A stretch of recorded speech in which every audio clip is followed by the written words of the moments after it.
आचार्य योग माया का ये वादा कीमती था। लॉ एनफोर्समेंट टीम की सब इज्जत करते हैं, वो इस दुनिया में भी दूसरों से नियमों का पालन करवा रहे हैं, जो कि बहुत बड़ी बात है, और इस दुनिया की सबसे ज्यादा जानकारी भी उन्हीं के पास है। इसलिए लॉ एनफोर्समेंट टीम के शिवा की तरफ होने पर शिवा को थोड़ी राहत महसूस हुई। इस बारे में सोचते हुए शिवा ने गहरी आवाज में कहा, ठीक है, मैं आपकी बात समझ गया।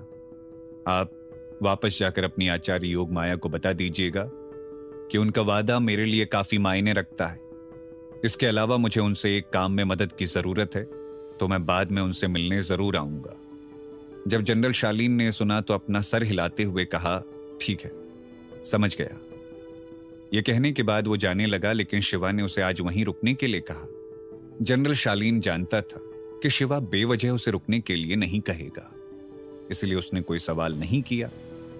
उस रात गेंडा स्वामी ने शालीन की बहुत अच्छे से खातिरदारी की। पहले वो सभी को प्राकृतिक गर्म पानी के तालाब में ले गया, फिर सभी को खाने पीने के लिए बॉन फायर के पास ले गया। ये सब देखकर जनरल शालीन को काफी अच्छा महसूस होने लगा और वो सोचने लगा कि काश उनके लॉ एनफोर्समेंट टीम के सभी ऑफिसर को ऐसा ट्रीटमेंट मिलता। लेकिन उनकी लॉ एनफोर्समेंट टीम को हमेशा से अनुशासन में रहना सिखाया गया था। वो पैसों की बर्बादी नहीं करते थे और हमेशा अपना काम करते रहते थे। स्वाभाविक रूप से महीने में उन्हें एक दिन की छुट्टी मिलती थी, लेकिन क्योंकि आचार्य योग माया की शक्तियां गायब हो चुकी थी तो उन सभी लोगों को ज्यादा काम करना पड़ रहा था। इसके अलावा वो सभी आचार्य योग माया की शक्तियां वापस लाने का तरीका भी ढूंढ रहे थे। खैर, अगले दिन जब जनरल शालीन और बाकी ऑफिसर वहां से जाने लगे तो शिवा, जो कल से गायब था, वो आखिरकार वहां पर आ गया। उसके साथ इस वक्त वही बड़े बक्से थे जो जनरल शालीन कल उसके लिए लाया था। शिवा ने उनकी तरफ देखते हुए शांति से कहा, जनरल शालीन, मैंने इन जादुई हथियारों को थोड़ा बेहतर बनाया है। आप इन्हें वापस ले जाइए। इन्हें मेरी तरफ से रिटर्न गिफ्ट समझ लीजिए। यह सुनकर जनरल शालीन के चेहरे के भाव अजीब से हो गए। फिर उन्होंने बक्सों को खोलकर हथियारों की जांच की तो बुरी तरह से चौंक गए। फिर कुछ पल की चुप्पी के बाद उन्होंने हैरानी से कहा, ये तो 5 स्टार जादुई हथियार हैं। इतना कहने के बाद वो चेहरे पर गंभीर भावों के साथ बिना कुछ कहे वहां से चले गए।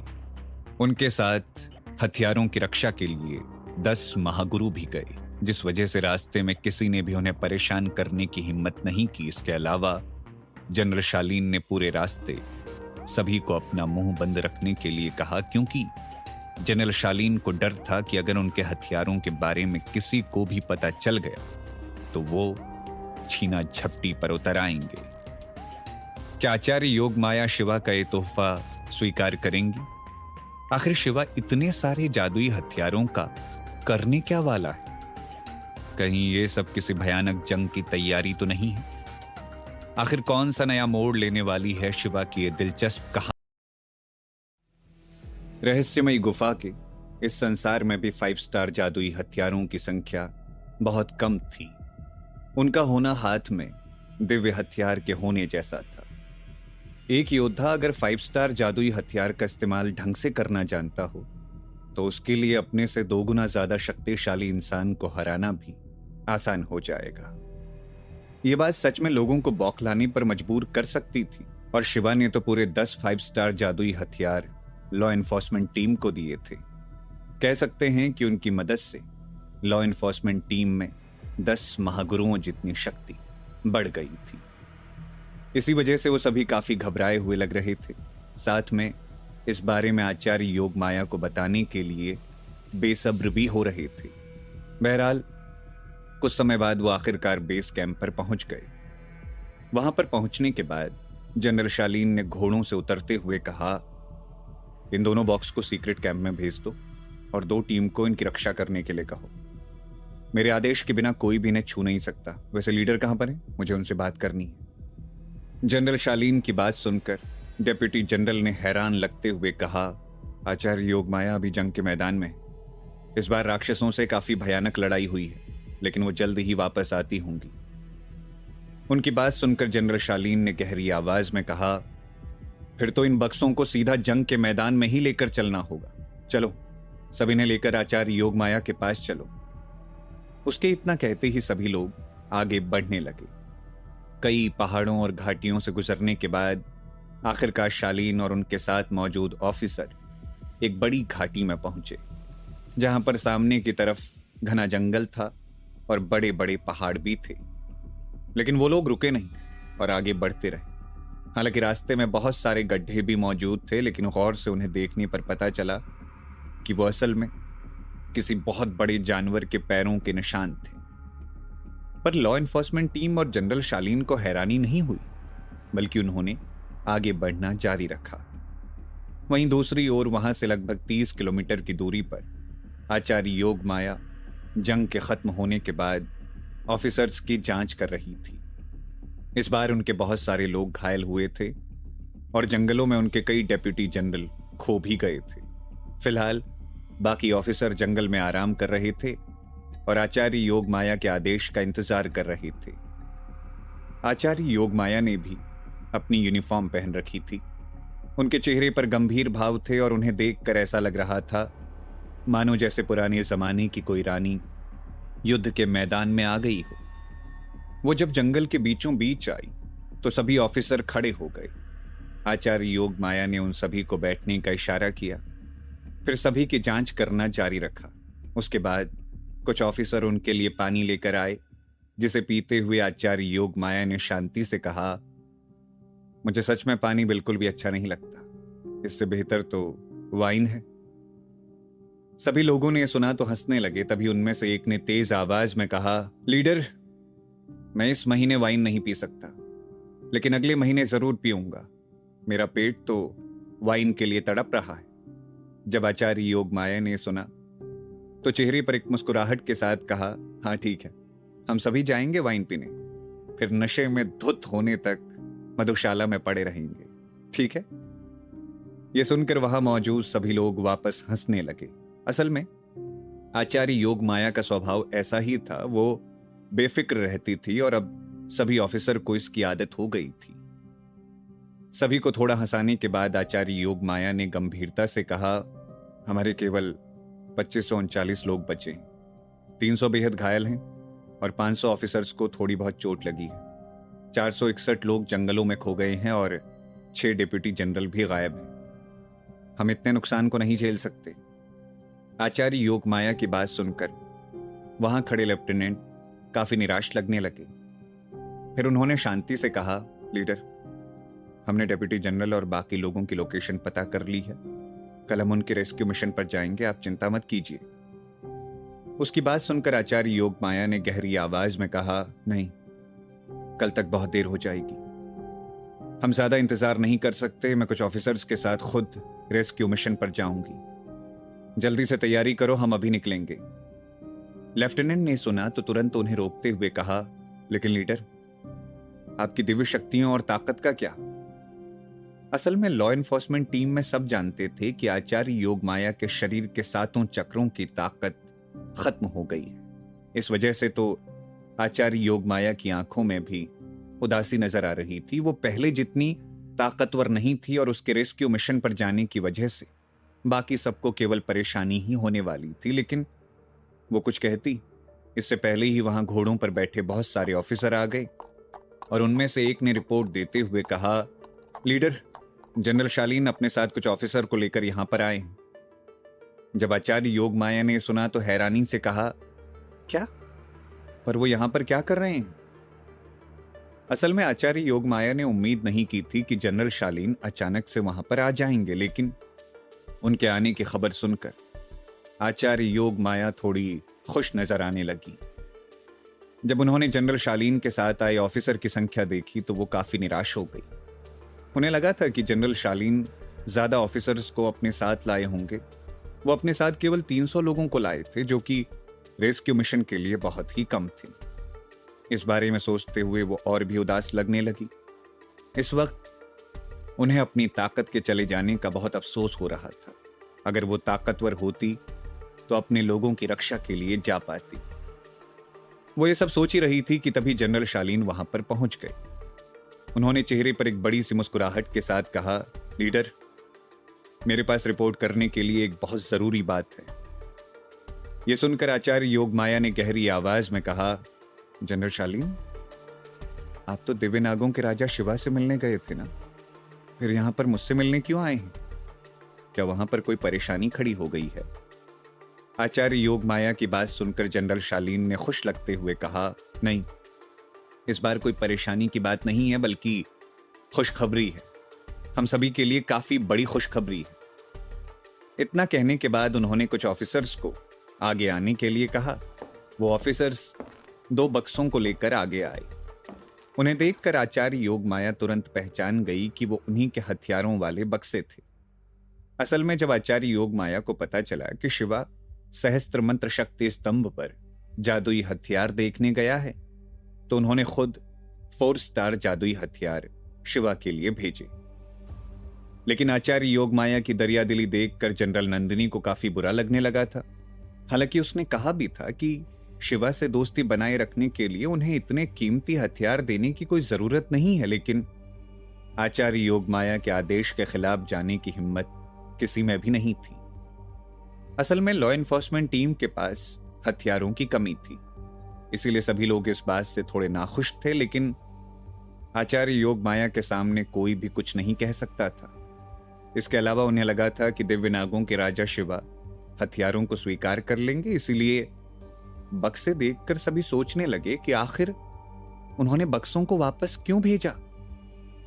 सब इस बारे में सोच ही रहे थे कि तभी जनरल शालीन ने अपने पीछे मौजूद ऑफिसर से कहा, जल्दी से इन्हें खोलो। उसकी बात सुनकर कुछ ऑफिसर आगे आए और उन्होंने बक्सों को खोला। उनके खुलते ही सभी को अपने सामने 5 स्टार जादुई हथियार नजर आए, जिन्हें गौर से देखने के बाद और उनकी जांच करने के बाद सभी ने हैरानी से कहा, ये तो 5 स्टार जादुई हथियार हैं। हे भगवान, ये तो पूरे 10 5 स्टार जादुई हथियार हैं। वहीं आचार्य योगमाया ने उनकी जांच करने के बाद अजीब तरीके से कहा, ये जादुई हथियार तो लॉ एनफोर्समेंट टीम के जादुई हथियारों जैसे हैं। आखिर ये चल क्या रहा है? हमारे पास तो केवल 2 5 स्टार जादुई हथियार हैं। शालीन ने सुना तो आगे आकर गहरी आवाज में कहा, इसी वजह से तो मैं आपसे मिलने के लिए जल्दबाजी में यहां आया हूं लीडर। ये वही हथियार हैं जो हमने दिव्य नागों के राजा शिवा को उपहार के तौर पर दिए थे। इन्हें लेने के बाद दिव्य नागों के राजा शिवा ने मुझे 1 रात के लिए वहीं पर रुकने के लिए कहा। उसके बाद अगले दिन उन्होंने मुझे हथियार वापस लौटा दिए। साफ शब्दों में कहें तो अभी उसने इतना ही कहा था कि तभी आचार्य योगमाया ने हैरानी से कहा, साफ शब्दों में कहें तो दिव्य नागों के राजा शिवा को हथियारों को बेहतर बनाना आता है। यह कहते वक्त आचार्य योगमाया की आंखों में अलग ही चमक नजर आ रही थी। वहीं यह सुनकर जनरल शालीन ने भी उत्सुकता से कहा, जी मैं यही कहना चाहता था। जब वहां मौजूद बाकी लोगों ने यह सुना तो वो कहने लगे, क्या दिव्य नागों के राजा शिवा ऐसा कुछ भी कर सकते हैं? लेकिन इन जादुई हथियारों को बेहतर बनाना तो असंभव था ना। अब सच तो हमारी आंखों के सामने है, फिर हम इस बात को झुटला कैसे सकते हैं? वैसे अगर दिव्य नागों के राजा शिवा ऐसा कुछ कर सकते हैं तो बेशक हमें उनसे दोस्ती करनी चाहिए। हाँ, सही कहा, हमें कुछ और हथियारों को भी उनके पास भेजना चाहिए ताकि वो उन्हें भी बेहतर बना दें। इससे हमारी काफी मदद होगी, लेकिन हमें इस जानकारी को गुप्त रखना होगा, नहीं तो अगर दूसरे वंश के लोगों को ये पता चला तो वो बेशक दिव्य नागों के राजा शिवा की चापलूसी करने लगेंगे। उन लोगों की चापलूसी करने से कोई फायदा नहीं होने वाला, पर फिलहाल हमें यह जानना होगा कि आखिर दिव्य नागों के राजा शिवा ने यह कैसे किया। आखिर कौन सी तकनीक की मदद से उन्होंने जादुई हथियारों को बेहतर बनाया। क्या ये सब 4 दिव्य हांडियों की वजह से है, या फिर दिव्य शिल्पकार हांडी की वजह से वो इन्हें बेहतर बना पाए? लेकिन लीडर के पास भी तो दिव्य हांडियां हैं। कहीं ऐसा तो नहीं कि दिव्य नागों के राजा शिवा के पास कोई खुफिया तकनीक है? हमें जल्दी से अपने लोगों को भेजकर दिव्य नागों के राजा शिवा से हथियारों को बेहतर बनाने की तकनीक सीखनी चाहिए। ऐसे ही वो सभी लोग आपस में बातें करने लगे। लेकिन आचार्य योगमाया ने उन सभी की बातें सुनने के बाद अपना सर झटका, फिर गहरी आवाज में कहा, नहीं, हम ऐसा कुछ भी नहीं करेंगे। जनरल शालीन, आप वापस जाकर दिव्य नागों के राजा शिवा को शुक्रिया कहें। ये 10 हथियार अभी हमारे काफी काम आएंगे, लेकिन हम उन पर निर्भर नहीं रह सकते, इसलिए और कुछ मत कहना। देखिए, हमारी लॉ एनफोर्समेंट टीम भले ही मुश्किल दौर से गुजर रही है, लेकिन दिव्य नागों के राजा शिवा ने पहले ही हमारी बहुत मदद की है, इसलिए हम उनसे लगातार मदद नहीं मांग सकते। इसके अलावा वो किस तकनीक का इस्तेमाल करके जादुई हथियारों को बेहतर बना रहे हैं, इसका हमसे कोई लेना देना नहीं। अगर हमें भविष्य में इनकी जरूरत होगी तो हम उनसे हथियार खरीदेंगे। इससे भी जरूरी बात अभी हमारे लिए अपने खोए हुए साथियों को ढूंढना है। अब हमारे पास ये 5 स्टार जादुई हथियार हैं तो हमारी ताकत काफी बढ़ गई है, इसीलिए मैं खुद कुछ ऑफिसर के साथ रेस्क्यू मिशन पर जाऊंगी। सभी को मेरी बात समझ आई? जब सभी ऑफिसर्स ने आचार्य योगमाया की बात सुनी तो एक साथ तेज आवाज में कहा, समझ गए। पर फिर अचानक से एक जनरल ने आगे आकर कहा, लीडर, रेस्क्यू मिशन में कितना वक्त लगेगा इसका कुछ पता नहीं, इसलिए अगर आप मिशन पर गई तो शायद टाइम्स रॉयलिस्ट के रैंकिंग कंपटीशन में भाग नहीं ले पाएंगी। इस कंपटीशन की मदद से ही आप दिव्य निर्वाण भूमि में सुरक्षित रह पाएंगी और आपकी ताकत के वापस आने के आसार बढ़ जाएंगे, इसलिए आप यहीं पर रहिए, हम मिशन पर जाएंगे। क्या आचार्य योगमाया भी टाइम्स रॉयल लिस्ट के रैंकिंग कंपटीशन में भाग लेने वाली हैं? आखिर आचार्य योगमाया की ताकत वापस लौटने का दिव्य निर्वाण भूमि से क्या संबंध है? आखिर लॉ एनफोर्समेंट टीम कौन से राक्षसों को मारने का काम कर रही है और उनके इतने सारे जनरल कहां गायब हो गए? क्या अपने साथी जनरल की बात सुनकर आचार्य योगमाया ने गहरी आवाज में कहा, मेरे लिए ये कंपटीशन मायने नहीं रखता। मैं कुछ सालों बाद भी इस कंपटीशन में हिस्सा ले सकती हूँ। फिलहाल अपने ऑफिसर्स की रक्षा करना मेरे लिए सबसे बड़ी जिम्मेदारी है। अगर किसी की भी जान खतरे में होगी तो मैं चैन से नहीं बैठ पाऊंगी, इसलिए मैं खुद इस रेस्क्यू ऑपरेशन पर जाऊंगी। अगर उन लोगों की जान बचाने के बदले मुझे हमेशा के लिए अपनी ताकत को वापस पाने का मौका खोना भी पड़े, तब भी कोई गम नहीं। अब कोई भी कुछ नहीं कहेगा, मैंने अपना मन बना लिया है। इतना कहने के बाद आचार्य योगमाया ने 5 स्टार जादुई हथियार उठाया और अपने साथ कुछ ऑफिसर्स को लेकर वहां से निकल गई। देखते ही देखते वक्त बीतता गया और टाइम्स रॉयल लिस्ट की रैंकिंग कंपटीशन में केवल 3 दिन बाकी रह गए। इन कुछ दिनों में शिवा ने अपने पास मौजूद सभी हथियारों और जादुई यंत्रों को 5 स्टार का बना दिया था ताकि गेंडा स्वामी को मुकाबले के दौरान ज्यादा दिक्कत ना हो। अब काम खत्म करने के बाद आखिरकार शिवा वायुपुत्र वंश में महाराज से मिलने जाने की योजना बना रहा था। उसका मकसद इस वक्त बिल्कुल साफ था, उसे सहस्त्र मंत्र शक्ति दिव्य हांडी चाहिए थी। इस बारे में सोचते हुए शिवा ने आचार्य नल और नील की तरफ देखकर कहा, ये कुछ बक्से अपने साथ लेकर मेरे पीछे चलिए, हम वायुपुत्र वंश के राज्य में जाने वाले हैं। शिवा की बात सुनकर आचार्य नल और नील दोनों ने विनम्रता से कहा, ठीक है, जैसा आप कहें। इतना कहने के बाद वो बक्सों को लेकर शिवा के साथ जाने की तैयारी करने लगे। तब तक गेंडा स्वामी को भी शिवा के जाने की खबर मिल गई, इसलिए उसने तुरंत शिवा के पास आकर कहा, शिवा भाई, आप जरूर किसी बड़े मकसद की वजह से वहां पर जा रहे होंगे, तो मैं आपके साथ ना जाऊं ऐसा कैसे हो सकता है? शायद मेरा भी वहां पर कोई फायदा हो जाए। उसकी बात सुनकर शिवा ने कुछ कहा नहीं, बल्कि उसे अपने साथ चलने दिया। फिर वो चारों लोग दिव्य बगुलों पर बैठकर वायुपुत्र वंश की तरफ बढ़ गए। कुछ समय बाद शिवा और उसके साथी वायुपुत्र वंश के राज्य की राजधानी में पहुंच गए। उस राजधानी के आसपास एक बड़ा सा ऊर्जा जाल बना हुआ था, जिसे देखकर शिवा ने उसकी तारीफ करते हुए कहा, यह 12 राशियों की दिव्य शक्ति से बना ऊर्जा जाल है। वायुपुत्र वंश के लोग इस ऊर्जा जाल को बनाने में कामयाब रहे। इससे ही साबित होता है कि ये काफी विकसित हुए हैं। उसने इतना कहा ही था कि तभी शिवा के सामने कुछ बूढ़े आदमी आ गए। उनमें से एक बूढ़े आदमी ने मुस्कुराते हुए कहा, दिव्य नागों के राजा शिवा की नजरें काफी तेज हैं। एक नजर देखकर ही आपने बता दिया कि यह ऊर्जा जाल कैसे बना है। वैसे अफवाहों की वजह से हमें लगा था कि आप काफी घमंडी होंगे, लेकिन आप काफी शांत स्वभाव के लगते हैं। वैसे हमारा ये ऊर्जा जाल कुछ ज्यादा खास नहीं है, चलिए मैं आपको महल में लेकर चलता हूं। शिवा ने सुना तो मुस्कुराते हुए कहा, यह ऊर्जा जाल दिव्य ऊर्जा से बना है, इसे खास ना कहना गलती होगी। वैसे शायद आप वायुपुत्र वंश के महाराज हैं, माफ कीजिएगा मैं अचानक यहां पर आ गया। जब महाराज ने सुना तो मुस्कुराते हुए कहा, अरे दिव्य नागों के राजा शिवा, आपको इतना विनम्र होने की जरूरत नहीं है। वैसे मेरा नाम अधिरथ वायुपुत्र है और आपने सही पहचाना, मैं ही वायुपुत्र वंश का महाराज हूं। आप नहीं जानते लेकिन हम काफी लंबे समय से आपके आने का इंतजार कर रहे थे। यह सुनकर शिवा मुस्कुराया, फिर वो सभी महल की तरफ चले गए। महल में आने के बाद शिवा ने आचार्य नल और नील का भी परिचय दिया, जिसके बाद अधिरथ वायुपुत्र ने मुस्कुराते हुए कहा, मैंने देवनागों के राजा शिवा के महाविनाशक आचार्यों के बारे में पहले भी सुना है। उनमें से एक को काला पिशाच कहा जाता है और दूसरे को सफेद फरिश्ता। मैंने तो ये भी सुना है कि एक बार इनके मैदान में आने के बाद कोई भी इनका मुकाबला नहीं कर सकता।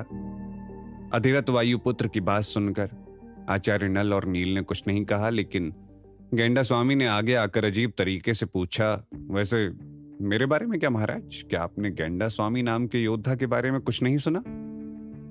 उसकी बात सुनकर अधिरथ वायुपुत्र ने मुस्कुराते हुए कहा, बेशक मैंने सुना है। दिव्य नागों के राजा शिवा का दाहिना हाथ और सबसे ज्यादा आत्मविश्वास से भरा हुआ योद्धा।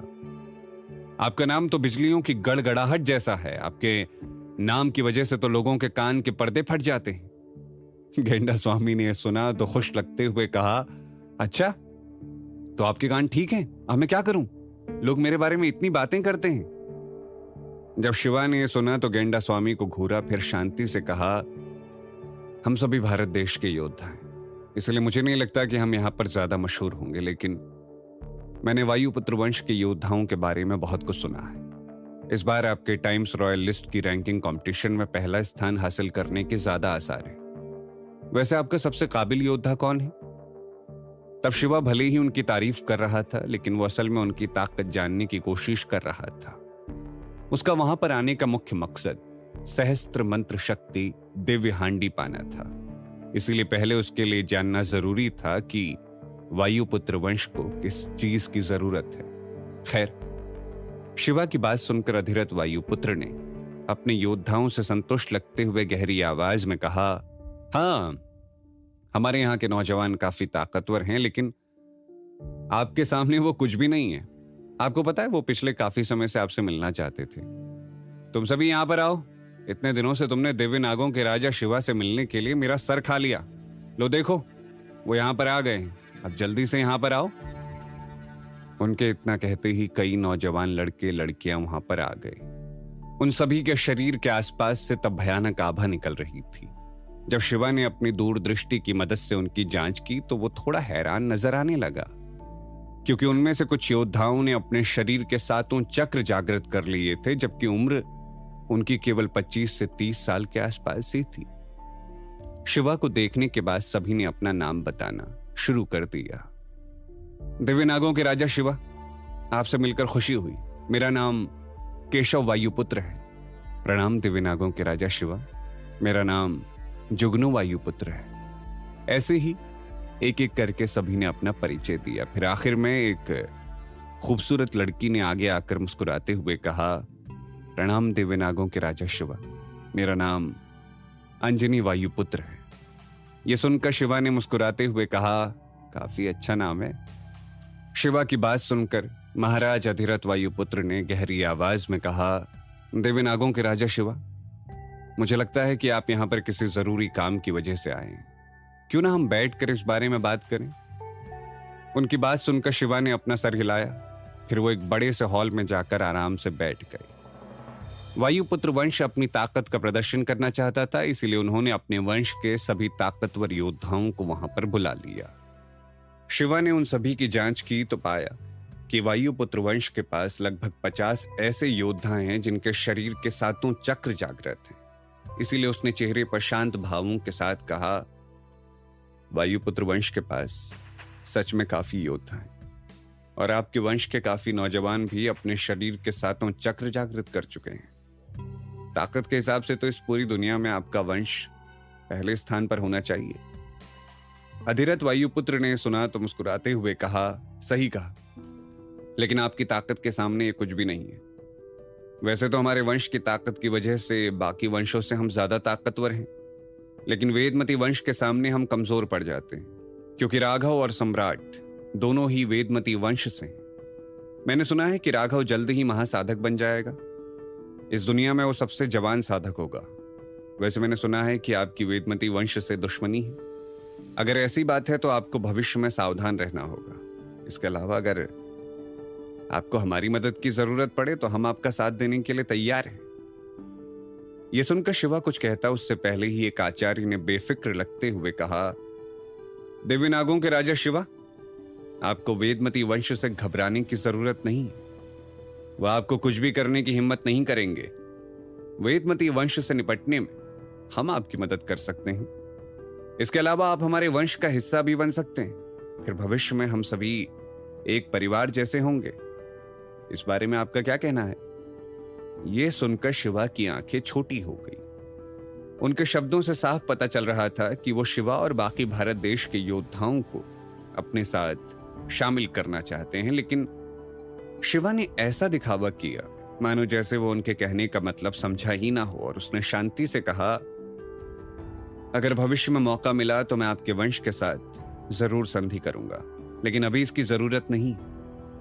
शिवा की बात सुनकर अधिरथ वायुपुत्र ने उस आचार्य को डांटते हुए कहा, दूसरे प्रमुख आचार्य, ये आप क्या बकवास कर रहे हैं? आखिर दिव्य नागों के राजा शिवा हमारे वंश का हिस्सा क्यों बनेंगे?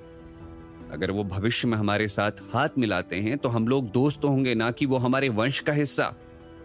अब भविष्य में ऐसी बातें दोबारा मत करना। उनकी बात सुनकर दूसरे प्रमुख आचार्य ने अपना सर झुकाकर माफी मांगी। वहीं शिवा ने मुस्कुराते हुए कहा, मेरी और वेदमती वंश की दुश्मनी के बारे में लगभग सभी लोग जानते हैं, पर ऐसी बात नहीं है कि मैं उनसे डर रहा हूं। मुझे बस कुछ महीनों का समय चाहिए। उसके बाद मेरे कुछ और योद्धा भी महागुरु बन जाएंगे। जहां तक मुझे लगता है कुछ ही महीनों में मेरे पास लगभग 200 से 300 महागुरुओं की फौज तैयार होगी। फिर एक छोटा सा वेदमती वंश मेरे सामने कैसे टिक पाएगा? जब वहां मौजूद लोगों ने सुना तो वो हैरान हो गए। बेशक वो जानते थे कि अपने शरीर के सातों चक्र जागृत करना कितना मुश्किल होता है। ऐसा करने में समय और पैसा दोनों काफी खर्च होता है, लेकिन शिवा के शब्दों से ऐसा लग रहा था मानो जैसे महागुरुओं की फौज खड़ी करना उसके लिए बहुत आसान सी बात है। अगर कोई और ऐसा कहता तो बेशक वो उसकी बात को मजाक समझते, लेकिन शिवा के पास 100 से भी ज्यादा महागुरु पहले से मौजूद हैं और वो सभी जानते थे कि इसके पीछे कोई गहरा राज जरूर है। इस बारे में सोचते हुए महाराजा अधिरथ वायुपुत्र ने गहरी आवाज में पूछा, मैंने सुना है कि आपके तरीके काफी दिव्य हैं। दिव्य नागों के राजा शिवा, क्या महागुरुओं की फौज खड़ी करने के पीछे भी आपका कोई दिव्य तरीका है? शिवा ने सुना तो बेफिक्र लगते हुए कहा, नहीं, ऐसी बात नहीं है। मेरे पास बस कुछ दिव्य गोलियां हैं। केवल एक गोली खाने के बाद कुछ ही महीनों में शरीर के 6 चक्र जागृत किए हुए योद्धा अपने शरीर के सातों चक्र जागृत करने में समर्थ हो जाते हैं और महागुरु बन जाते हैं। ये कहते हुए शिवा ने एक बोतल से लाल रंग की गोली निकाली और उसे अपनी हथेली पर रख लिया। उस वक्त उस गोली के आसपास से लाल रंग की आग निकल रही थी, जिसे देखने के बाद शिवा ने वहां मौजूद नौजवान योद्धाओं की तरफ देखा, फिर चेहरे पर एक मुस्कुराहट के साथ पूछा, इसकी ताकत को कौन आजमाना चाहेगा? जब वहां मौजूद लोगों ने सुना तो तुरंत आगे बढ़कर शिवा से उन्हें गोली को आजमाने देने के लिए वो कहने लगे, लेकिन शिवा की नजरें अंजनी वायुपुत्र पर गई। फिर उसने मुस्कुराते हुए कहा, तुम इसे क्यों नहीं आजमाती मिस अंजनी? यह सुनकर बाकी नौजवान योद्धा निराश नजर आने लगे, क्योंकि शायद शिवा ने अंजनी की खूबसूरती की वजह से ही उसे अपनी खास गोली आजमाने का मौका दिया था। क्या वाकई में शिवा ने अंजनी की खूबसूरती देखकर उसे सबसे पहले मौका दिया, या फिर इसके पीछे कोई और वजह थी? असल में वायुपुत्र वंश के महल में मौजूद नौजवानों को लग रहा था कि शिवा ने अंजनी की खूबसूरती देखकर उसे अपनी विशेष गोली आजमाने के लिए दी, लेकिन वास्तव में शिवा ने ऐसा इसीलिए किया क्योंकि अंजनी अपने शरीर के सातों चक्र जागृत करने के सबसे करीब थी। शिवा समझ गया था कि अंजनी गोली खाने के बाद तुरंत अपनी ताकत बढ़ा पाएगी, जिसकी वजह से सबके सामने शिवा की दवाई की असली ताकत भी साबित हो जाएगी। अंजनी ने आगे बढ़कर शिवा के हाथ से गोली ली। यह देखकर गेंडा स्वामी ने बेशर्मी से मुस्कुराते हुए कहा, देखो, वैसे तो इस दवाई का कोई दुष्परिणाम नहीं है, लेकिन शायद तुम्हारे बाल झड़ सकते हैं। वैसे भी ताकत बढ़ने का बालों पर तो असर पड़ता ही है। अगर तुम गंजी हो गई तो इसका मतलब होगा कि तुम्हारी ताकत बहुत बढ़ रही है। तो क्या राजकुमारी अंजनी वायुपुत्र अभी भी इस गोली को खाना चाहेंगी? गेंडा स्वामी की बात सुनकर अंजना ने गहरी आवाज में कहा, अगर ताकतवर बनने के लिए बालों की कुर्बानी देनी पड़े तब भी कोई बात नहीं। मोटे आदमी, तुम मुझे ऐसे डरा नहीं सकते। ये कहने के बाद उसने उस गोली को खा लिया और उसके बाद उसे अपने पूरे शरीर में ऊर्जा का भारी संचार महसूस होने लगा। उसे ऐसा लगने लगा मानो जैसे उसे गर्म भट्टी पर रख दिया गया हो, लेकिन जल्द ही उसने अपने शरीर में मौजूद ऊर्जा का इस्तेमाल करना शुरू कर दिया, जिसके कुछ पल बाद उसका पूरा शरीर आसमान में उड़ने लगा और फिर अचानक से उसके शरीर से भयानक रोशनी निकलने लगी। वायुपुत्र वंश के लोग ये सब देखकर बेहद हैरान हो गए। यहां तक कि महाराज अधिरथ वायुपुत्र भी खुद को शांत नहीं रख पाए। फिर उन्हें अंजनी के आसपास से निकल रही ऊर्जा काफी जानी पहचानी लगने लगी। स्वाभाविक रूप से अंजनी अपने शरीर के सातों चक्र जागृत करने में कामयाब हो गई थी और ये सब शिवा की दवाई की वजह से हुआ था। उसकी दवाई सच में बहुत प्रभावशाली थी। इस बारे में सोचते हुए सभी की सांसें अटक गई। शिवा की दवाई कितनी ताकतवर है, ये उन्हें साफ पता चल गया था। असल में शिवा इस रहस्यमयी संसार में बहुत मशहूर हो चुका था, इसीलिए वायुपुत्र वंश के बहुत से लोग उसे देखना चाहते थे। जो लोग महल के हॉल में नहीं आ पाए थे, वो खिड़कियों से शिवा को देख रहे थे। फिर जब उन्होंने अपने सामने अंजनी को शरीर के सातों चक्र जागृत करते हुए देखा, वो भी शिवा की दी हुई केवल एक गोली खाने की वजह से, तो वो लोग बेहद हैरान हो गए और उन्होंने तुरंत इस बात की खबर पूरे राज्य में फैला दी। ये खबर सुनने के बाद वायुपुत्र वंश के बाकी लोग भी वहां पर इकट्ठा होने लगे और आपस में बात करते हुए कहने लगे, क्या सच में दिव्यनागों के राजा शिवा की दवाई खाने के बाद राजकुमारी अंजनी के शरीर के सातों चक्र जागृत हो गए? वैसे मैंने सुना था कि राजकुमारी काफी समय से अपनी शक्ति नहीं बढ़ा पा रही थी, लेकिन मैंने उम्मीद नहीं की थी कि केवल एक दवाई खाने से उन्हें इतना फायदा होगा। अब समझ आया कि दिव्यनागों के राजा शिवा ने श्याम और राम वेदमती को अकेले कैसे हरा दिया। उनके पास इतनी भयानक दवाई है। अब मुझे तो पूरा यकीन हो गया कि वो राघव वेदमती को हराकर जल्द ही सबसे जवान महासाधक बनेंगे। ऐसे ही सभी आपस में बातें करने लगे। वहीं अंजनी जो आसमान में उड़ रही थी, उसने अपनी ताकत को महसूस किया, फिर शांति से जमीन पर उतरी।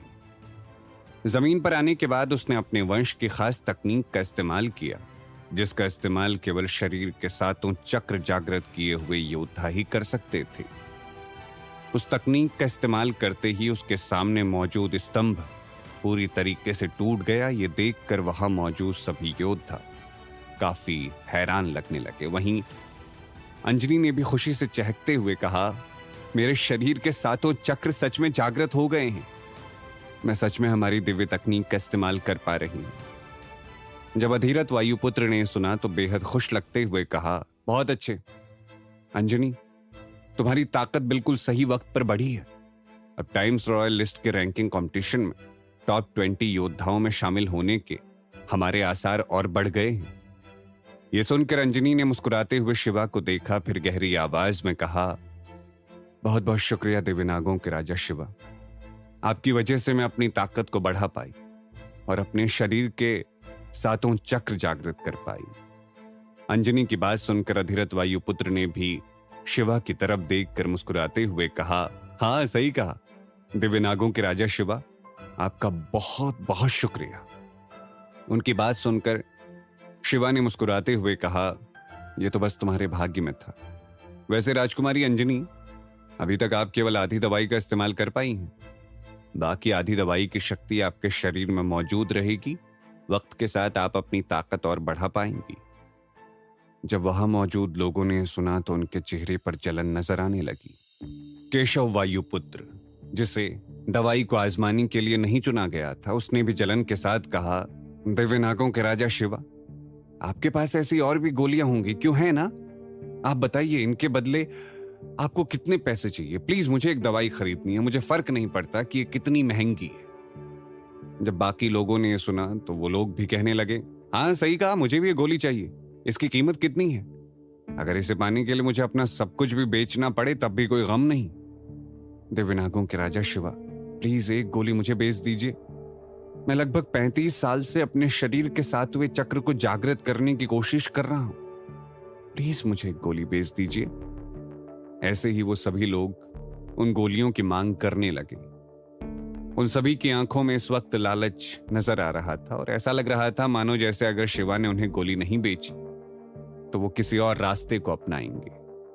वहीं दूसरी ओर शिवा तो वैसे भी सभी के मन में लालच ही जगाना चाहता था, इसीलिए उनकी ऐसी प्रतिक्रिया देखकर शिवा ने मुस्कुराते हुए कहा, हाँ मेरे पास ऐसी बहुत सारी गोलियां हैं और मैं उनमें से 27 आपको बेच भी सकता हूं अगर वायुपुत्र वंश के महाराज मुझे वो दे दें जो मैं चाहता हूं। तो स्वाभाविक रूप से मैं ये गोलियां आपको दे दूंगा। यह सुनकर सभी लोग अपने महाराज की तरफ देखने लगे। इस समय उन सभी लोगों के लिए वो गोलियां किसी कीमती खजाने जैसी थी, इसीलिए वो कुछ भी देने के लिए तैयार थे। हालांकि महाराज अधिरथ वायुपुत्र पहले ही समझ गए थे कि शिवा यहां पर उनके साथ कोई समझौता करने आया है, लेकिन वो ऐसे सबके सामने समझौता नहीं करना चाहते थे। इसीलिए उन्होंने गहरी आवाज में कहा, सभी लोग शांत हो जाइए, केवल प्रमुख आचार्य यहां पर रहेंगे, बाकी आप सभी यहां से जाइए, हमें दिव्यनागों के राजा शिवा से बात करनी है। महाराज अधिरथ वायुपुत्र की बात सुनकर वहां मौजूद सभी योद्धाओं को जाना पड़ा। कुछ समय बाद पूरे हॉल में शांति छा गई। केवल 13-14 लोग ही वहां पर मौजूद रहे। तब अधिरथ वायुपुत्र ने शिवा को गंभीरता से देखकर तेज आवाज में कहा, दिव्यनागों के राजा शिवा, अब समझ आया कि आपने ऐसी दिव्य गोलियों का सबके सामने प्रदर्शन क्यों किया। आपको असल में हमारी सहस्त्र मंत्र शक्ति दिव्य हांडी चाहिए। उनकी बात सुनकर बाकी आचार्यों ने हैरान लगते हुए कहा, क्या सहस्त्र मंत्र शक्ति दिव्य हांडी? दिव्यनागों के राजा शिवा, आप सच में बहुत बड़ी मांग कर रहे हैं। मैंने सुना है कि दिव्यनागों के राजा शिवा के पास 4 दिव्य हांडियां पहले से हैं, और अब आप हमसे अपनी दिव्य गोलियों के बदले दिव्य हांडी का सौदा करना चाहते हैं। लेकिन हम अपनी सहस्त्र मंत्र दिव्य हांडी का सौदा नहीं करने वाले। बेहतर होगा कि आप ये ख्याल अपने दिमाग से निकाल दें। शिवा ने सुना तो चेहरे पर एक मुस्कुराहट के साथ पूछा, क्यों? क्या आप लोगों को लगता है कि मेरी दिव्य गोलियां कीमती नहीं हैं? जब महाराज अधिरथ वायुपुत्र ने सुना तो चेहरे पर तिरस्कार भरी मुस्कुराहट के साथ कहा, देखिए, आपकी दिव्य गोलियां सच में बेहद ताकतवर हैं और इनका असर देखकर मुझे भी बेहद हैरानी हुई, लेकिन चाहे कुछ भी हो, इन दवाइयों की संख्या ज्यादा नहीं है, जबकि हमारी दिव्य हांडी बेहद शक्तिशाली है। उसके अंदर 10,000 से भी ज्यादा मंत्र जालों की शक्ति मौजूद है, जिनमें से कुछ मंत्रों की शक्ति का इस्तेमाल हम सालों से करते आए। हमने दिव्य हांडी से कई मंत्र जाल सीखे हैं, इसीलिए सहस्त्र मंत्र शक्ति दिव्य हांडी आपकी गोलियों से 100 गुना ज्यादा कीमती। यह सुनकर शिवा ने अपना सर हिलाया, फिर गहरी आवाज में कहा, हाँ, मैं मानता हूं कि वो बहुत कीमती है, लेकिन चाहे कुछ भी हो, सहस्त्र मंत्र शक्ति दिव्य हांडी एक जादुई यंत्र ही है, और आप लोगों ने सदियों से उसके रहस्य को सुलझाने की कोशिश की है, पर अभी तक उसे काबू में नहीं कर पाए। क्यों? है ना? इसके अलावा उससे आपने जितने भी मंत्र जाल बनाने सीखे हैं, उनके बारे में पांडुलिपियों में भी लिखा होगा। फिर उसे किसी और को देने में क्या दिक्कत है? देखिए, अगर अतीत की बात होती तो आप इसे आराम से अपने वंशजों को दे सकते थे, लेकिन अब परिस्थितियां पहले से अलग हैं। शिवा की बात सुनकर अधिरथ वायुपुत्र ने कठोरता से पूछा, और ये परिस्थितियां कैसे अलग हैं? उनका सवाल सुनकर शिवा ने शांति से कहा, पहले इस दुनिया में मैं नहीं था, लेकिन अब मैं यहां पर आ चुका हूं, इसलिए परिस्थितियां बदल चुकी। मेरे पास 100 से भी ज्यादा महागुरु हैं और ऐसी दिव्य गोलियां भी हैं। तो आपको क्या लगता है कितने समय तक इस दुनिया में शांति बनी रहेगी? देखिए, सच कहूं तो केवल जादुई यंत्रों के लिए खून बहाना मेरे उसूलों के खिलाफ है, लेकिन मैं आप पर हमला नहीं कर रहा हूं। इसका मतलब ये नहीं है कि बाकी वंश के लोग नहीं करेंगे। और सहस्त्र मंत्र शक्ति हांडी के अलावा तंत्र ऊर्जा हांडी, रक्त बीज हांडी, न्यायप्रिय हांडी और शब्द भेदी हांडी भी हैं। तो अगर मैं किसी और वंश को ये गोलियां दूंगा तो वो लोग तो इनके पीछे पागल हो जाएंगे, क्यों है ना? और अगर मैंने दूसरी दिव्य हांडियों के बदले गोलियां बेच दी तो दूसरे वंश में बहुत सारे महागुरु हो जाएंगे। उस वक्त पर वो महागुरु खाली नहीं बैठेंगे, बल्कि दिव्य हांडियां ढूंढने लगेंगे। तब तो आपके वंश पर हमला होने के आसार और भी बढ़ जाएंगे। अधिरथ वायुपुत्र ने सुना तो चेहरे पर गंभीर भावों के साथ कहा, हमारा वायुपुत्र वंश कभी भी दुश्मनों से नहीं डरा। कोई भी वंश हम पर हमला करना चाहे तो आ सकता है। जब शिवा ने सुना तो गहरी आवाज में कहा, आप एक वंश से नहीं डरते होंगे, लेकिन अगर 2 वंशों ने आपस में हाथ मिला लिए तो क्या होगा? अगर 3 वंश आपस में मिल जाएं, फिर वो लोग खुशी खुशी मुझसे दिव्य हांडी का सौदा करेंगे। मुझे तो केवल कुछ गोलियां देनी होंगी, लेकिन आपका तो पूरा वंश बर्बाद हो जाएगा। खैर, मैंने आपको अपना प्रस्ताव बता दिया है, अब मैं चलता हूं। आप इस बारे में अच्छे से सोचिएगा। वैसे भी अगर मैं नहीं तो कोई और आपकी दिव्य हांडी पर कब्जा करने की कोशिश करेगा। इसके अलावा मैंने सुना है कि राघव वेदमती जल्द ही साधक बनने वाला है। उस समय पर सभी वंश के लोग उसके सामने झुकेंगे, तब आपकी दिव्य हांडी भी उसके हाथ लग जाएगी। फिर मेरे उसूल भी बीच में नहीं आएंगे और हमारी दुश्मनी की वजह से मैं उनसे लड़ लूंगा। मेरे पास तो वैसे भी बहुत वक्त है, लेकिन मुझे नहीं लगता कि वायुपुत्र वंश के पास ज्यादा समय होगा। यह सुनकर अधिरथ वायुपुत्र के चेहरे के भाव बदसूरत हो गए और उनकी नजरें शिवा पर टिक गई। हालांकि इस वक्त उन्हें गुस्सा बहुत आ रहा था, लेकिन उनके पास अपने गुस्से को बर्दाश्त करने के अलावा कोई और चारा नहीं था, क्योंकि वो जानते थे कि शिवा ने जो कुछ भी कहा है वो सच है। असल में सालों से वो लोग सहस्त्र मंत्र शक्ति दिव्य हांडी का इस्तेमाल करते आए हैं। उसके मंत्र जाल की मदद से ही वो जादुई यंत्र और हथियारों का व्यापार चलाते हैं, जिसकी वजह से बाकी वंश के लोग काफी जलन महसूस करने लगे हैं। उनकी नजरें हमेशा वायुपुत्र वंश की दिव्य हांडी पर टिकी रहती, खासकर टाइम्स रॉयल लिस्ट के रैंकिंग कंपटीशन के वक्त। क्या वायुपुत्र वंश शिवा के साथ यह सौदा करेगा? क्या शिवा सहस्त्र मंत्र शक्ति दिव्य हांडी हासिल कर पाएगा?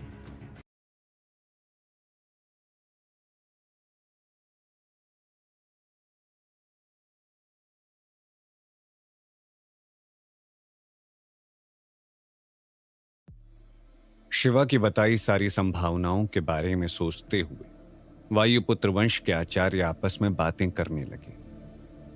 दिव्यनागों के राजा शिवा ने जो कहा वो सच है।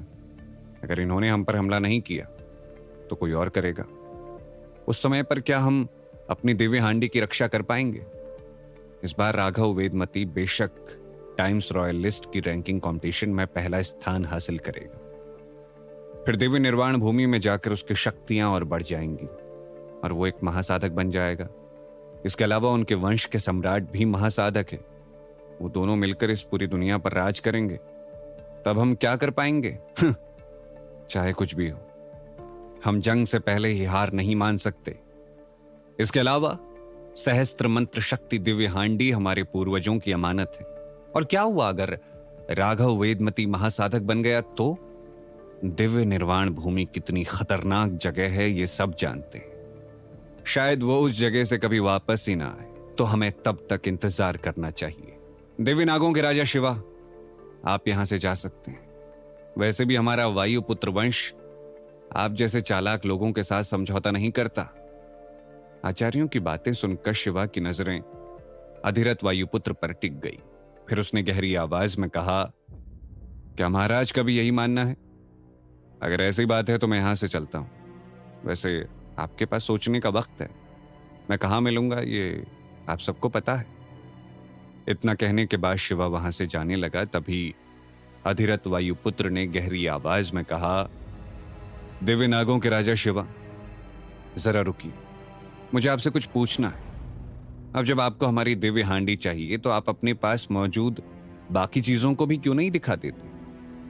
उनकी बात सुनकर शिवा ने आचार्य नल और नील को अपने साथ लाए बक्सों को खोलने के लिए कहा, जिसमें बहुत सारे जादुई हथियार मौजूद थे। उन्हें देखने के बाद सभी आचार्य संतुष्ट लगने लगे और उन्होंने एक साथ कहा, दिव्य नागों के राजा शिवा, हम लोग जादुई हथियार बनाते हैं, इसलिए हमारे साथ उनका सौदा करने के बारे में तो भूल ही जाइए। शिवा ने सुना तो गहरी आवाज में कहा, बेशक, ये समझौते के लिए नहीं है, बस मैं चाहता हूं कि एक बार आप देखिए कि कहीं ये हथियार आप लोगों ने तो नहीं बनाए। ये 5 स्टार जादुई हथियार है। जब अधिरथ वायुपुत्र और बाकियों ने सुना तो हैरानी से शिवा की तरफ देखा। फिर अधिरथ वायुपुत्र ने हथियारों की जांच की और अजीब तरीके से कहा, यह सच में 5 स्टार जादुई हथियार है। इन्हें देखकर ऐसा लग रहा है मानो जैसे हमारे लोगों ने इन पर कलाकारी की है। लेकिन मुझे याद नहीं आ रहा कि हमने ऐसे 5 स्टार जादुई हथियार कब बनाए। वैसे ये असंभव है। यह सुनकर बाकी सभी आचार्य भी सतर्क हो गए और उन्होंने भी हथियारों की जांच करना शुरू कर दिया। फिर उनके चेहरे के भाव बसूरत हो गए और उन्होंने अजीब तरीके से कहा, यह हमारे वंश के ही हथियार लग रहे हैं, लेकिन हमने इतने सारे 5 स्टार जादुई हथियार कभी नहीं बनाए हैं।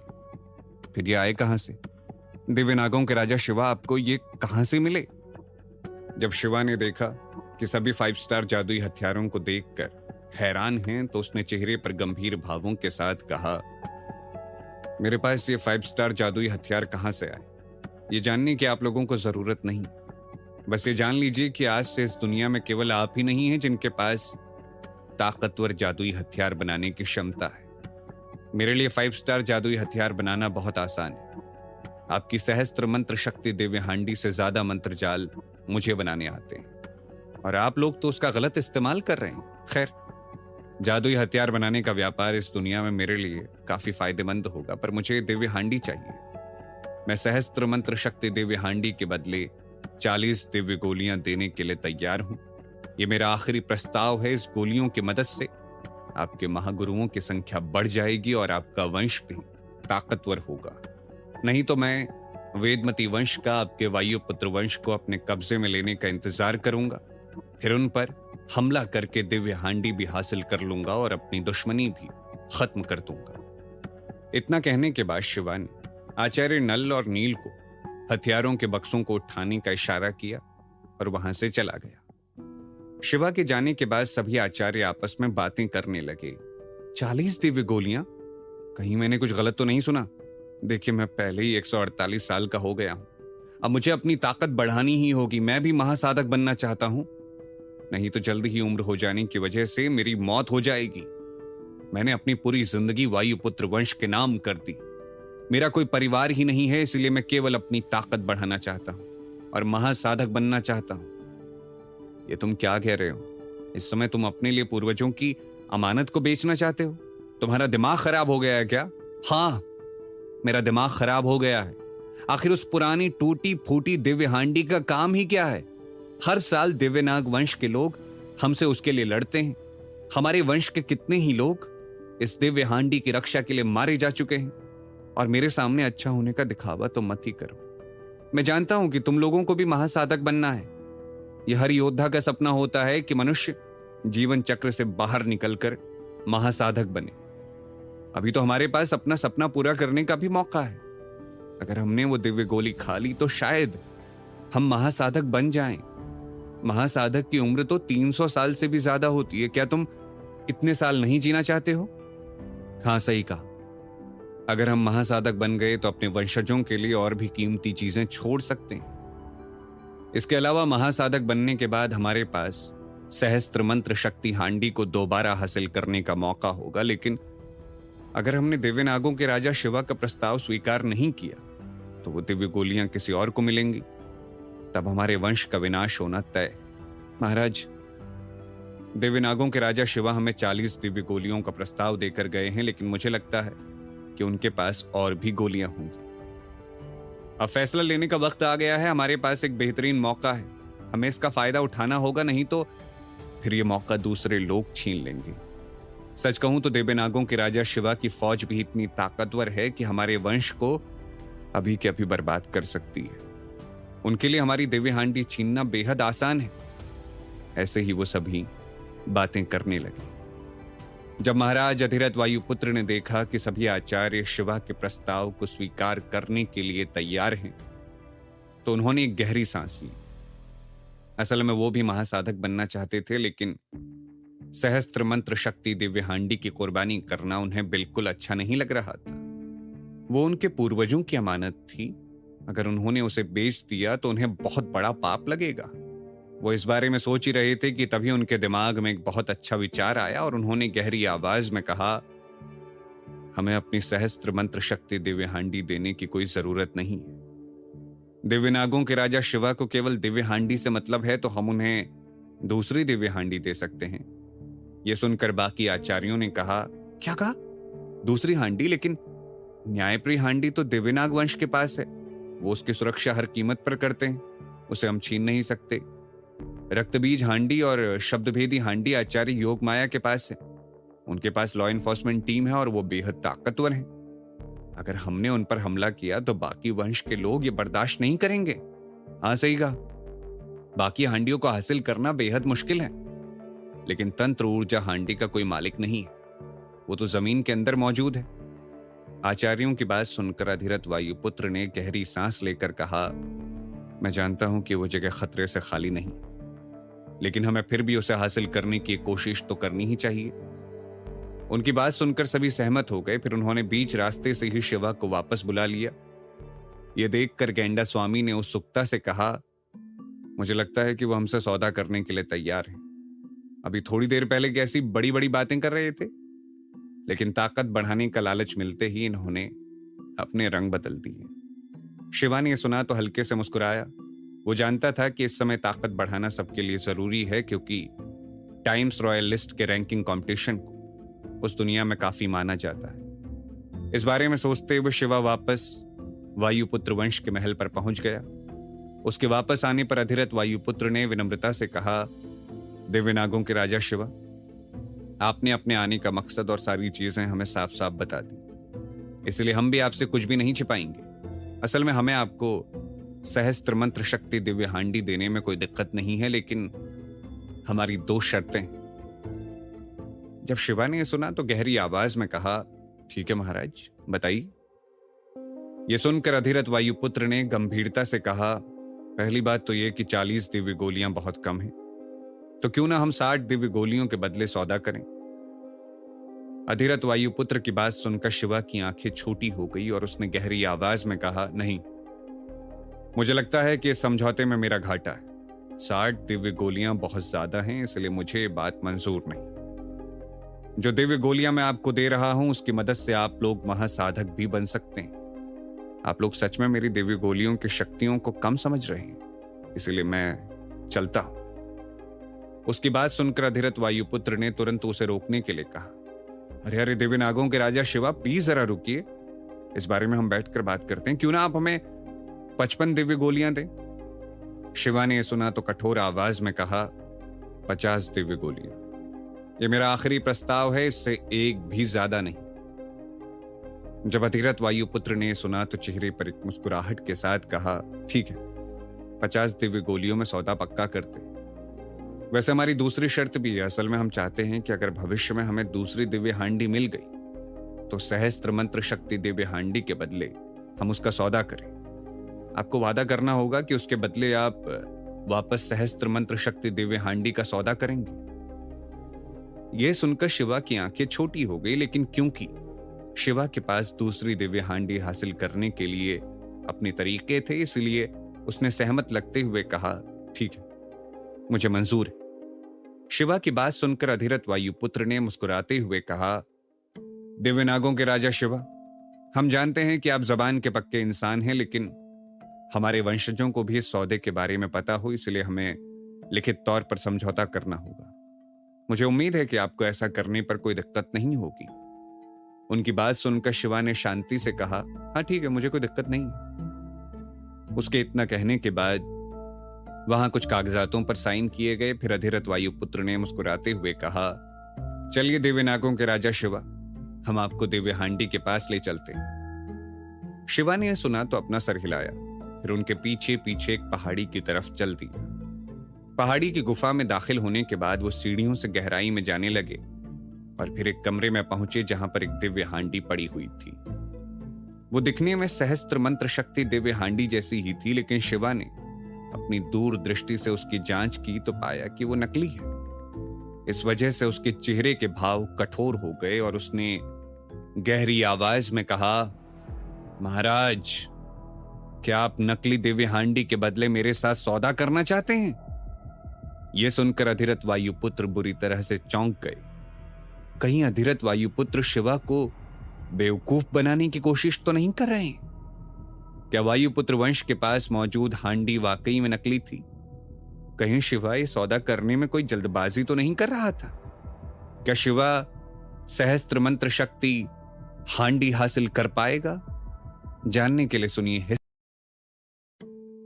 जब अधिरथ वायुपुत्र ने शिवा का सवाल सुना तो मुस्कुराते हुए कहा, आप हमें गलत समझ रहे हैं दिव्यनागों के राजा शिवा।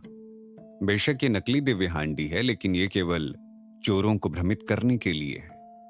इतना कहने के बाद वो गुप्त मार्ग से शिवा को दूसरे कमरे में लेकर गए।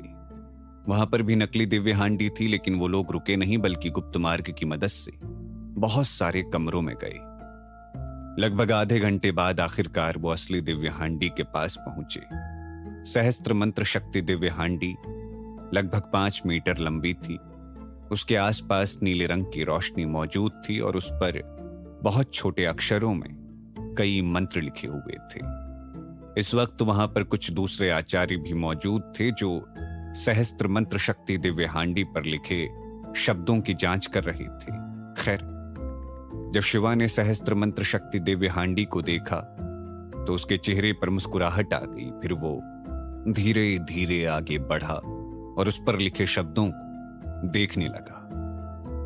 यह देखकर महाराज अधिरथ वायुपुत्र ने चेहरे पर गंभीर भावों के साथ कहा, आज से वायुपुत्र वंश की दिव्य हांडी आपकी हुई। मुझे उम्मीद है कि दिव्य नागों के राजा शिवा इसका इस्तेमाल गलत काम के लिए नहीं करेंगे, नहीं तो हमारे कुल देवता नाराज हो जाएंगे। यह सुनकर शिवा ने गहरी आवाज में कहा, मैं हमेशा सही रास्ते पर चलता हूं और मेरे उसूल मुझे गलत काम करने की इजाजत नहीं देते, इसलिए आप बेफिक्र रहिए।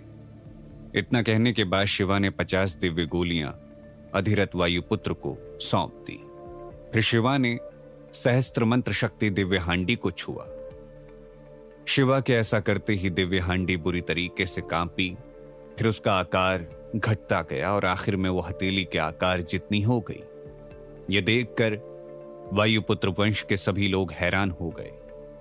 वो लोग आज तक उसे काबू में नहीं कर पाए थे, इस वजह से उन्हें बेहद हैरानी हो रही थी। लेकिन फिर महाराज अधिरथ वायुपुत्र ने एक गहरी सांस ली और शांति से कहा, हमारे वायुपुत्र वंश के पास यह हांडी इतने सालों से थी, लेकिन दिव्य हांडी ने कभी भी हमें अपने मालिक के तौर पर स्वीकार नहीं किया।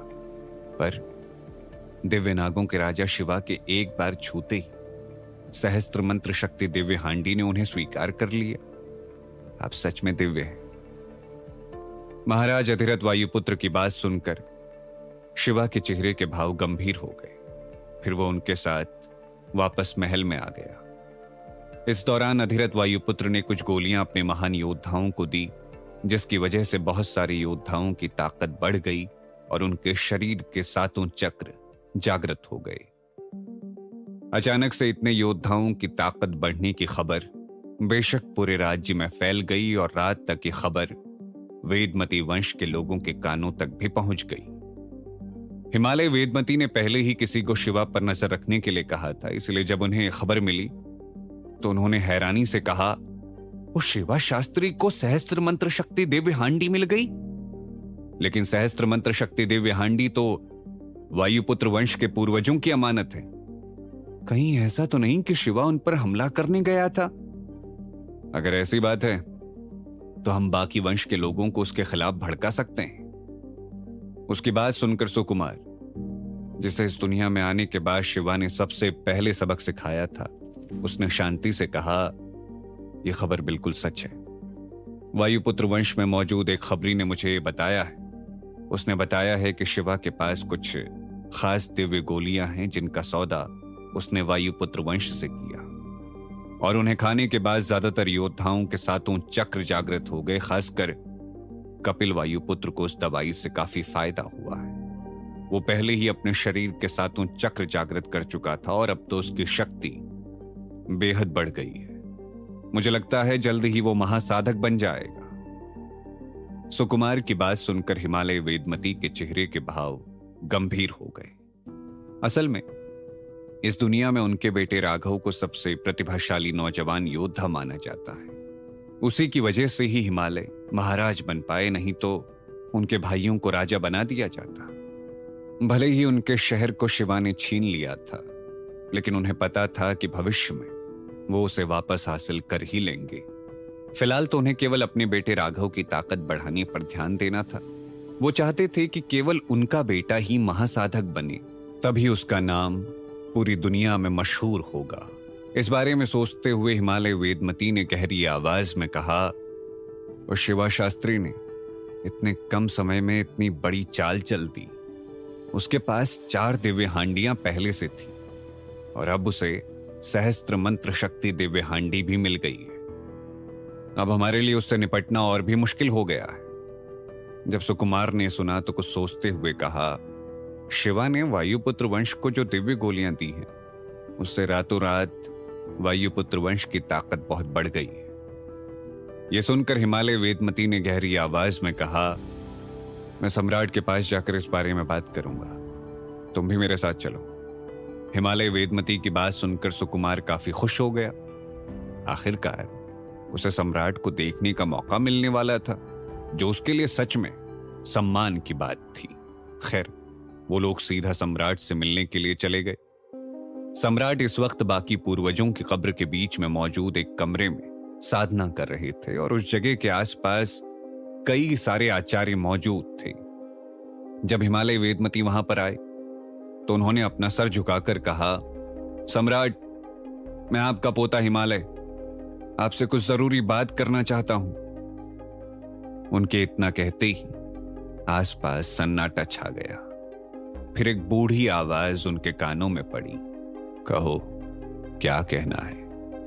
यह सुनकर हिमालय वेदमती ने विनम्रता से कहा, सम्राट, पिछले कुछ दिनों में आपको भी दिव्य नागों के राजा शिवा के बारे में खबर मिल गई होगी। वो बेहद शक्तिशाली योद्धा है और अहिल्या का बेटा भी है। उसके पास पहले से ही 4 दिव्य हांडियां हैं, और आज वायुपुत्र वंश के साथ उसने कुछ दिव्य गोलियों का सौदा करके सहस्त्र मंत्र शक्ति दिव्य हांडी भी हासिल कर ली है। हिमालय वेदमती की बात सुनकर वापस उनके कानों में सम्राट की आवाज पड़ी, सहस्त्र मंत्र शक्ति दिव्य हांडी वायुपुत्र वंश के पूर्वजों की अमानत है। वो लोग इतनी आसानी से उसका सौदा क्यों करेंगे? यह खबर तुम्हें कहां से मिली? उनका सवाल सुनकर सुकुमार ने घुटनों के बल बैठकर कांपती हुई आवाज में कहा, सम्राट, मुझे खबर हमारे खबरी से मिली है। सम्राट ने सुना तो वह अचानक अपनी ऊर्जा से सुकुमार पर दबाव बनाने लगे, जिसकी वजह से उसकी नसें नजर आने लगी और उसका दम घुटने लगा। तभी सम्राट की कठोर आवाज सभी के कानों में पड़ी, क्या यह खबर सच है? जब सुकुमार ने सुना तो बड़ी मुश्किल से उसने कांपती हुई आवाज में कहा, सम्राट, मैं आपसे झूठ बोलने की हिम्मत नहीं कर सकता। यह खबर सच है। यह सुनकर वेदमती वंश के सम्राट कुबेर वेदमती के चेहरे के भाव कठोर हो गए और उन्होंने सुकुमार को छोड़ दिया। फिर उन्होंने हिमालय वेदमती की तरफ देखकर कहा, वो अहिल्या का बेटा है, तो इस मामले को उसे ही संभालने दो। उसे हम 1 दिन देंगे। अगर वो शिवा से दिव्य गोली और सहस्त्र मंत्र शक्ति दिव्य हांडी लाने में नाकामयाब रही तो उसे यहां पर तब तक घुटनों के बल बैठे रहना होगा जब तक कि वो मर ना जाए। सम्राट की बात सुनकर हिमालय वेदमती ने अपना सर हिलाया। फिर वो एक खास दवाई लेने के लिए कुछ आचार्यों के पास गया। उसके बाद सुबह होते ही अहिल्या से मिलने चला गया। इस समय अहिल्या, मनसा और अशोक सुंदरी हवेली के अहाते में बैठे थे। अहिल्या व्हील चेयर पर बैठकर स्वेटर बुन रही थी। पिछले कुछ दिनों से वो इसी काम में लगी हुई थी और बार बार बुनते वक्त जांच कर रही थी कि कोई गड़बड़ तो नहीं हुई। ये देखकर मनसा को जलन होने लगी और उसने अजीब तरीके से कहा, माँ, आप सुबह सुबह वापस स्वेटर बनाने लग गई। क्या ये आप शिवा को देने वाली हैं? लेकिन इसका रंग तो लाल है, तो उसे पसंद आएगा? उसका सवाल सुनकर अहिल्या के चेहरे पर मुस्कुराहट आ गई और उन्होंने प्यार से कहा, उसे पक्का पसंद आएगा। इतना कहने के बाद वो शिवा के बचपन का एक किस्सा विस्तार से बताने लगी। लगभग 15 साल पहले की बात है। सर्दियां आने वाली थी और उस समय छोटे बच्चों ने स्वेटर पहनना शुरू कर दिया था। एक दिन कोयम्बटूर शहर के प्राइमरी स्कूल में एक छोटा सा 5 साल का बच्चा झूले पर बैठा हुआ था। उसके आसपास मौजूद सभी बच्चों ने स्वेटर पहने थे, केवल उसके पास ही स्वेटर नहीं था। इस वजह से वो काफी उदास लग रहा था। वहीं बाकी बच्चे उसका मजाक बना रहे थे। कुछ देर बाद स्कूल की छुट्टी हो गई। फिर वो बच्चा बाकी बच्चों के साथ बस में बैठकर घर के लिए निकल गया। अपने घर पहुंचने के बाद उस बच्चे ने रोना शुरू कर दिया। ये देखकर उसकी मां, जो बर्तन धो रही थी, उसने अपने हाथ पोंछे और बच्चे के पास आकर उसे गोद में लेते हुए कहा, मेरे प्यारे शिवा को क्या हुआ? तुम रो क्यों रहे हो? क्या किसी ने तुम्हें मारा? अपनी मां की बात सुनकर 5 साल के शिवा ने प्यारा सा मुंह बनाकर अपनी तोतली जबान में कहा, नहीं, लेकिन सब बच्चे मिला मजाक उड़ा रहे थे। उन सबके पास स्वेटर था पर मेरे पास नहीं। मुझे भी स्वेटर चाहिए। शिवा की बात सुनकर अहिल्या मुस्कुराई। फिर उसने शिवा के गाल खींचते हुए कहा, बस इतनी सी बात है? ठीक है, आज शाम को अपने पापा के साथ जाकर स्वेटर खरीद लेना, ठीक है? इसके बाद नारायण शास्त्री शिवा को नया स्वेटर दिलाकर लाए और शिवा ने पूरी रात स्वेटर को अपने पास रखा। फिर अगले दिन नए स्वेटर को पहनकर स्कूल पहुंचा। स्कूल आने पर वो सभी को अपना स्वेटर दिखाने लगा। जब एक हट्टे कट्टे बच्चे ने देखा तो मुंह बनाकर कहा, यह बिल्कुल भी अच्छा नहीं है। हमारी मम्मा ने तो स्वेटर खुद से बनाया है। वो हमसे बहुत प्यार करती है। तुम्हारी मम्मी तुमसे प्यार नहीं करती। उन्होंने तुम्हें दुकान से स्वेटर दिलाया। यह सुनकर शिवा की बड़ी बड़ी आंखों में आंसू आ गए और उसने जिद करते हुए कहा, नहीं, मेरी मम्मी मुझे बहुत प्यार करती है, तुम सब बोले हो। इतना कहने के बाद शिवा वहां से भाग गया और स्कूल के प्लेग्राउंड में पूरा दिन रोता रहा।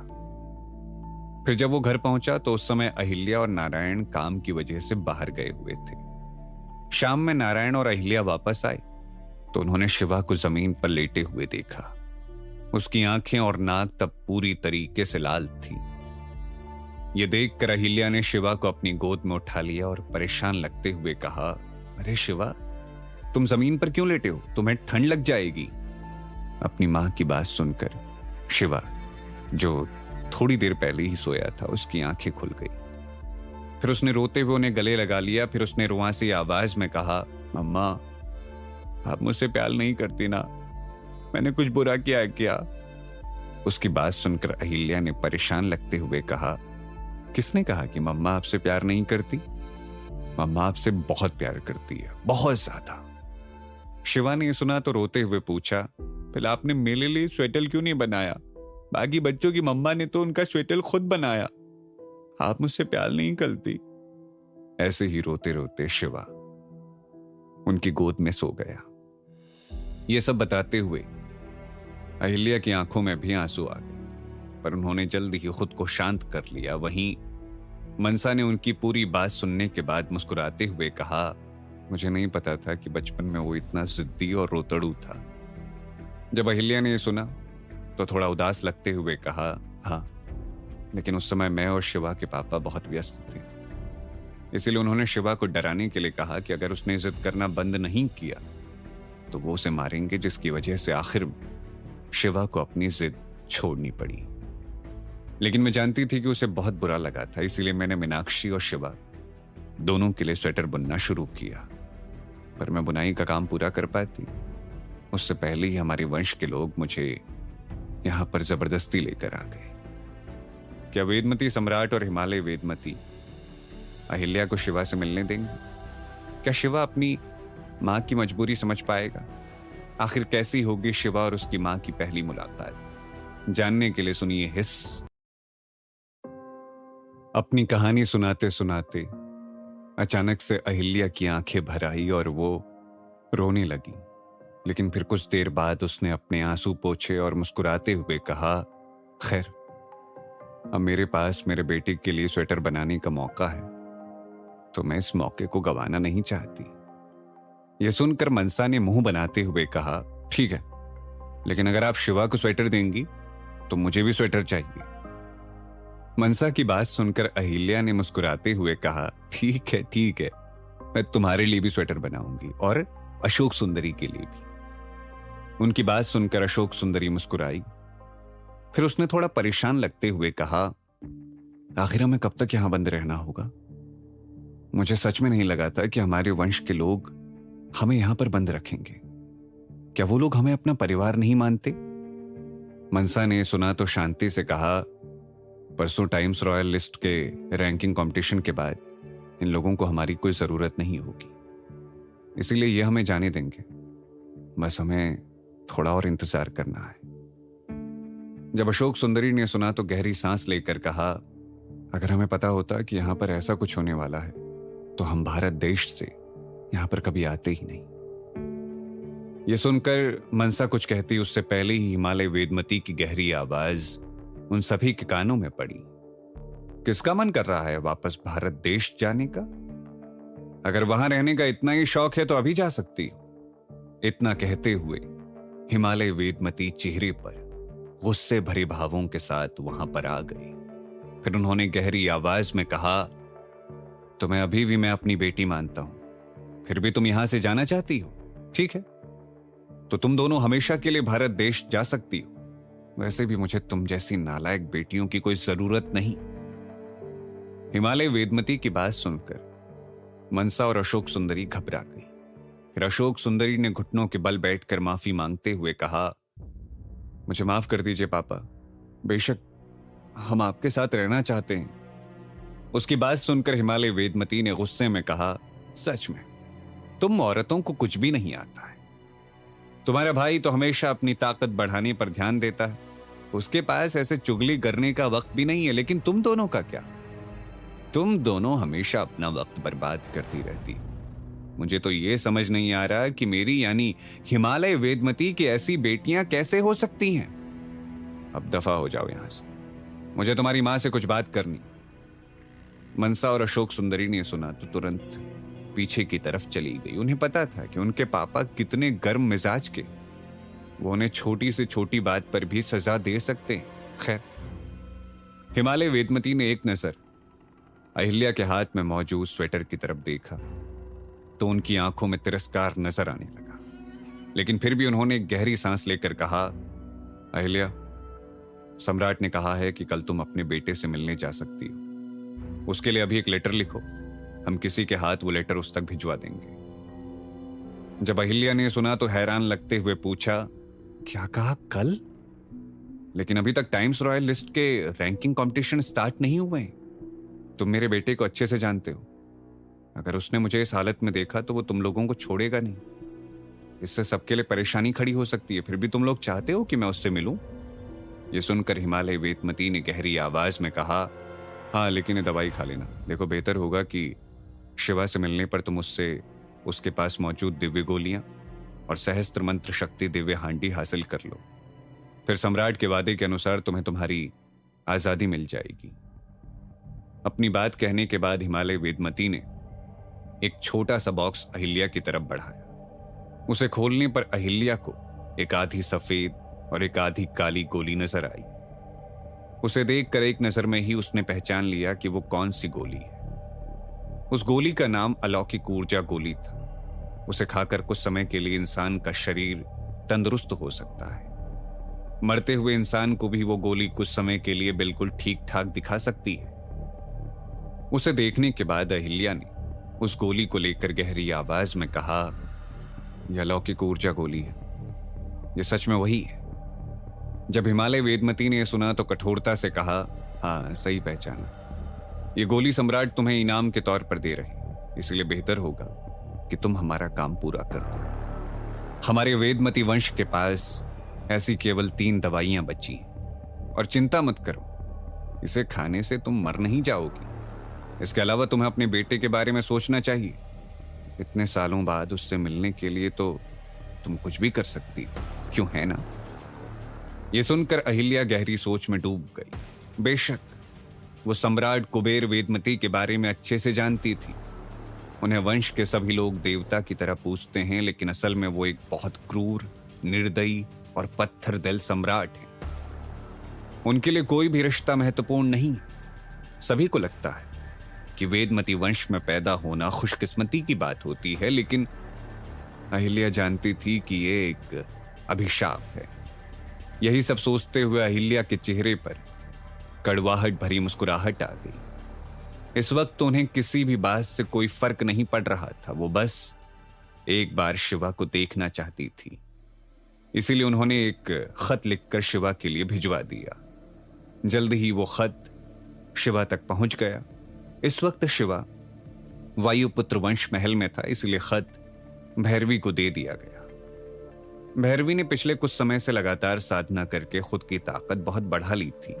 उसके शरीर में दिव्य ऊर्जा की मात्रा पहले से बढ़ गई थी। खैर, जब भैरवी को खत मिला तो उसे काफी अजीब लगने लगा और उसने अपनी भौहें चढ़ाकर पूछा, यह बहुत अजीब बात है। इस पर लिखा है कि यह खत शिवा की मां का है, पर क्या सच में यह उन्होंने ही से भेजा है? भैरवी का सवाल सुनकर शेषनाग शक्ति आश्रम का योद्धा जिसे वो खत दिया गया था, उसने अपना सर झटकते हुए कहा, मुझे नहीं पता। मुझे बस कुछ देर पहले वेदमती वंश के लोग ये खत देकर गए। फिलहाल यहां पर ना ही आचार्य नल और नील हैं और ना ही गेंडा स्वामी। लीडर भी यहां पर नहीं है, इसलिए मैंने सोचा कि आपको ही ये खत दे दूं। उसकी बात सुनकर भैरवी ने बेफिक्री से कहा, ठीक है, तो मैं इसे खोलकर पढ़ लेती हूं। शेषनाग शक्ति आश्रम के योद्धा ने सुना तो हैरानी से पूछा, मिस भैरवी, आप ऐसा कैसे कर सकती हैं? यह खत हमारे लीडर के लिए आया है, वो भी उनकी मां की तरफ से। जब भैरवी ने सुना तो अजीब तरीके से कहा, क्यों, इसमें क्या दिक्कत है? अगर ये शिवा की मां का खत है तो इसका मतलब है कि मेरी सासू मां ने इसे लिखा है, तो मेरे पास भी इसे पढ़ने का पूरा हक है। इसके अलावा हम नहीं जानते कि खत के अंदर क्या है। ऐसा भी हो सकता है कि इसके अंदर कोई खास तरीके का जहर हो। वैसे भी इस दुनिया के बहुत से लोग शिवा को मारना चाहते हैं। हम ऐसे ही उसे किसी का भी खत नहीं दिखा सकते। यह सुनकर उस योद्धा ने हैरान लगते हुए पूछा, तो क्या आपको जहर से डर नहीं लग रहा? इसमें जहर हुआ तो आपकी जान को खतरा हो सकता है। योद्धा की बात सुनकर भैरवी ने चेहरे पर एक मुस्कुराहट के साथ कहा, मुझे डरने की क्या जरूरत है? अगर मैं जहर का शिकार हो गई तो शिवा मुझे बचा लेगा, लेकिन अगर तुम्हें मेरी इतनी चिंता हो रही है तो तुम इस खत को पढ़ लो, फिर जहर का शिकार तुम होगे। उसकी बात सुनकर शेषनाग शक्ति आश्रम के योद्धा ने तुरंत अपना सर हिलाते हुए कहा, नहीं नहीं, मुझ में इतनी हिम्मत नहीं। भैरवी ने सुना तो अपनी आंखें घुमाई, फिर उस खत को खोलकर पढ़ने लगी। एक बार उसे पूरी तरीके से पढ़ने के बाद भैरवी की आंखें छोटी हो गई और उसने गहरी आवाज में कहा, यह सच में मेरी सासू मां का ही खत लगता है। उन्होंने तो कल शिवा को सुबह 8 बजे मिलने के लिए भी बुलाया है। यह बेशक कोई छोटी बात नहीं, मुझे उसे इस बारे में बताना होगा। इतना कहने के बाद वो शिवा को खत देने के लिए चली गई। वायुपुत्र वंश के राज्य में जाते वक्त बीच रास्ते में ही उसकी मुलाकात शिवा और बाकियों से हुई। फिर उसने शिवा को वो खत दे दिया। शिवा ने बिना कुछ कहे उस खत को खोला, फिर मन ही मन उसे पढ़ने लगा। खत में लिखा था, मुझे समझ नहीं आ रहा कि इस खत में मैं क्या लिखूं।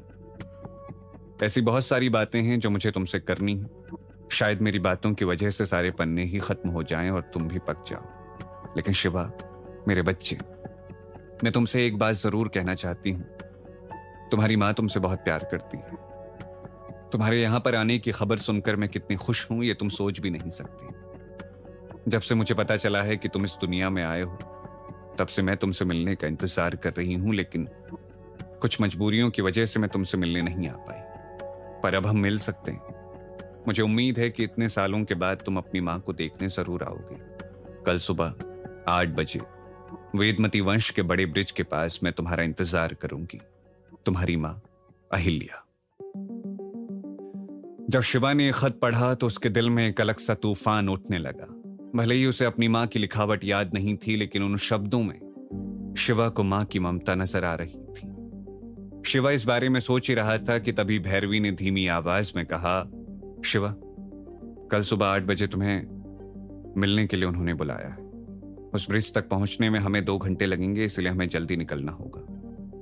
यह सुनकर शिवा ने गहरी आवाज में कहा, पहले वेदमती वंश के लोगों ने कहा था कि टाइम्स रॉयल लिस्ट के रैंकिंग कंपटीशन के बाद मेरी मां मुझसे मिलने आएगी, लेकिन अब वो मुझे पहले उनसे मिलने दे रहे हैं। मुझे लगता है कि इसके पीछे उनकी कोई चाल है। शिवा की बात सुनकर भैरवी ने बेफिक्र लगते हुए कहा, इस बात से किसे फर्क पड़ता है?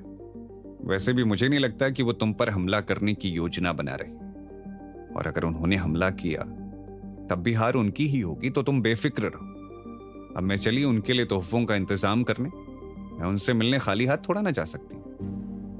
उसकी बात सुनकर शिवा ने भ्रमित लगते हुए पूछा, तुम्हें तो अपनी ताकत बढ़ाने पर ध्यान देना था ना, फिर तुम मेरे साथ किस लिए चल रही हो? भैरवी ने सुना तो मुस्कुराते हुए कहा, अरे मेरा जाना तो बनता है ना, आखिरकार वो मेरी होने वाली सासू मां है। देखो, मैंने इस बारे में बहुत सोचा तो पाया कि वेदमती वंश सच में बहुत अमीर है। उसके पास एक पूरे देश जितना पैसा है, इसलिए अगर मैंने तुम्हारी मां को खुश कर दिया तो मुझे बदले में कीमती जादुई हथियार मिल सकते हैं, साथ में महंगी चीज। अपनी कहानी सुनाते सुनाते अचानक जब अधीरा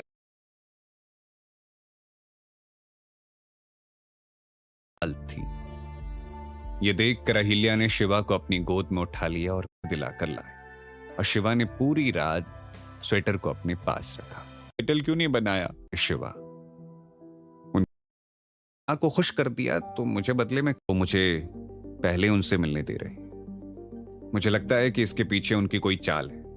शिवा की बात सुनकर भैरवी ने बेफिक्र लगते हुए कहा, इस बात से किसे फर्क पड़ता है?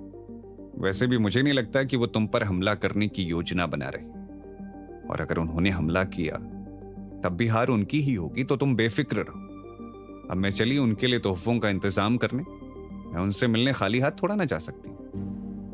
उसकी बात सुनकर शिवा ने भ्रमित लगते हुए पूछा, तुम्हें तो अपनी ताकत बढ़ाने पर ध्यान देना था ना, फिर तुम मेरे साथ किस लिए चल रही हो? भैरवी ने सुना तो मुस्कुराते हुए कहा, अरे मेरा जाना तो बनता है ना, आखिरकार वो मेरी होने वाली सासू मां है। देखो, मैंने इस बारे में बहुत सोचा तो पाया कि वेदमती वंश सच में बहुत अमीर है। उसके पास एक पूरे देश जितना पैसा है, इसलिए अगर मैंने तुम्हारी मां को खुश कर दिया तो मुझे बदले में कीमती जादुई हथियार मिल सकते हैं, साथ में महंगी चीजें भी। फिर तो मैं माला माल हो जाऊंगी। इस वजह से तुम मुझे अपने साथ आने से नहीं रोक सकते। मेरी बात कान खोलकर सुन लो, अगर तुम मेरे मालामाल बनने के रास्ते में आए तो मैं तुम्हारी जानी दुश्मन बन जाऊंगी। जब गेंडा स्वामी ने सुना तो अजीब तरीके से कहा, अगर वेदमती वंश की बात करें तो मुझे नहीं लगता कि उनसे बात करना आसान होगा, और इसकी क्या गारंटी है कि शिवा भाई की मम्मी को आप पसंद आएंगी? यह सुनकर भैरवी ने चेहरे पर आत्मविश्वास भरी मुस्कुराहट के साथ कहा, क्यों, मुझ में क्या खराबी है? मैं जवान हूं, खूबसूरत हूं, मेरी लंबाई भी अच्छी है और फिगर भी बढ़िया है। मुझे केवल खाना बनाना नहीं आता, बाकी सब कुछ कर लेती। फिर मेरे जैसी बहू को वो क्यों नहीं स्वीकार करेंगी? इसके अलावा अगर उन्हें मैं पसंद नहीं आई तब भी कोई बात नहीं, बस उनके बेटे को छोड़ने के लिए वो मेरे मुंह पर 1000 करोड़ का चेक फेंक दें, तब भी मैं खुश हो जाऊंगी। क्या वाकई में भैरवी सिर्फ पैसों के लिए शिवा के साथ उसकी मां से मिलने जाना चाहती थी? क्या शिवा की मां उससे दिव्य गोलियों और सहस्त्र मंत्र शक्ति दिव्य हांडी की मांग करेगी? क्या शिवा वेदमती वंश की? भैरवी की बात सुनकर गेंडा स्वामी ने हंसते हुए कहा, वाह, दोनों परिस्थितियों में आपका ही फायदा है। खैर शिवा भाई, मैं भी आपके साथ चलना चाहता हूं। उसकी बात सुनकर शिवा ने अजीब तरीके से पूछा, अब तुम मेरे साथ क्यों चलना चाहते हो? गेंडा स्वामी ने सुना तो मुस्कुराते हुए कहा, अरे शिवा भाई, आपको परेशान होने की जरूरत नहीं है। आप अपनी मम्मी के साथ बातें करते रहना, मैं वेदमती वंश के राज्यों में घूमूंगा। अब उनकी ताकत और रहस्य जानने का इससे अच्छा मौका मुझे कहां मिलेगा? जब शिवा ने सुना तो अपना सर हिलाया फिर अपने कमरे में चला गया। कमरे में आने के बाद शिवा ने साधना नहीं की बल्कि बिस्तर पर लेट गया और कमरे की छत को देखने लगा। उसके दिमाग में इस वक्त बहुत सारी चीजें चल रही थी। वैसे तो शिवा के पास 2000 साल का अनुभव था, लेकिन न जाने क्यों अपनी मां से इतने सालों के बाद मिलने के ख्याल से ही उसका मन शांत नहीं हो पा रहा था। उसके दिमाग में बहुत सारी चीजें चल रही थी। वो सोच रहा था कि अपनी मां से मिलने पर वो क्या कहेगा, उसे उनके लिए कुछ लेकर जाना चाहिए या फिर उनके सामने क्या बात करनी चाहिए। इन सब चीजों के बारे में सोचते हुए शिवा ने खुद से ही कहना शुरू कर दिया। उनसे मिलकर मैं कह सकता हूं कि मैंने उन्हें बहुत याद किया, या फिर आपकी बहुत याद आई मां, ये भी कह सकता हूं। लेकिन क्या मैं उनसे मिलने खाली हाथ जाऊं? नहीं, उनके लिए कुछ अच्छा सा लेकर जाता हूं। इतना कहने के बाद शिवा बिस्तर से उठ गया। फिर उसने अपनी दूरदृष्टि का इस्तेमाल कर कमरे की जांच की, लेकिन कमरे में कुछ भी ऐसा नहीं था जो वो उपहार के तौर पर अपनी मां को दे सके। इसीलिए शिवा अपने कमरे से निकल गया और किनारे पर पहुंचा। किनारे पर पहुंचने के बाद उसने वहां मौजूद पत्थरों को देखा जो काफी चमकदार और खास लग रहे थे। उन्हें देखने के बाद शिवा ने मन ही मन कहा, शायद इनसे मैं उनके लिए कोई अच्छा तोहफा बना सकूं। लेकिन इन पत्थरों से तो यहाँ के घर बने हुए हैं, मुझे उन्हें कुछ खास देना चाहिए, पर क्या? ये कहते हुए शिवा उड़ते हुए समंदर की तरफ चला गया। किनारे से काफी दूर समंदर के ऊपर खड़े होकर शिवा ने अपनी दूरदृष्टि को पानी के अंदर जाने दिया। तब पानी की गहराइयों में उसे कुछ मोती नजर आए, जिन्हें देखने के बाद शिवा के चेहरे पर एक मुस्कुराहट आ गई। फिर उसने अपने हाथ को आगे बढ़ाकर एक खास मंत्र का जाप किया, जिसके बाद समंदर की गहराई से बहुत सारे मोती उड़ते हुए बाहर आने लगे। कुछ ही पलों में शिवा के आसपास हजारों मोती उड़ने लगे थे, जिसमें से कुछ सफेद रंग के थे, कुछ हल्के गुलाबी और कुछ नीले। उन सभी को देखकर शिवा काफी उत्साहित नजर आने लगा और मोतियों को लेकर वापस हवेली के कमरे में आ गया। अपने कमरे में आने के बाद वो जमीन पर बैठकर एक विशेष तकनीक की मदद से उन मोतियों का हार बनाने लगा। एक हार बनाने के बाद शिवा ने उस पर मंत्रजाल का भी इस्तेमाल किया, जिसकी वजह से वो सुरक्षा करने वाला जादुई यंत्र भी बन गया। लेकिन शिवा अपने काम से संतुष्ट नहीं लग रहा था। उसने उस हार को कोने में फेंक दिया और दूसरा बनाने लगा। इस वक्त तो उसके पास बहुत सारे मोती थे, इसीलिए पूरी रात शिवा ने हार बनाने में ही लगा दी। सुबह के 5 बजे के करीब शिवा के कमरे में हर तरफ बहुत सारे हार बिखरे हुए थे। वो सभी बेहद खूबसूरत थे, लेकिन शिवा अब भी संतुष्ट नहीं लग रहा था। हालांकि इससे पहले कि वो अपने हाथ में मौजूद नीले मोतियों के हार को फेंकता, तभी उसके कमरे के दरवाजे पर भैरवी ने दस्तक दी। अपनी दूरदृष्टि से भैरवी को देखने के बाद शिवा ने झटके से सभी हारों को कोने में कर दिया और अपने हाथ में मौजूद नीले मोतियों के हार को एक बक्से में डाल दिया। उसके बाद भैरवी के लिए दरवाजा खोला। भैरवी ने एक बेहद खूबसूरत ड्रेस पहनी थी।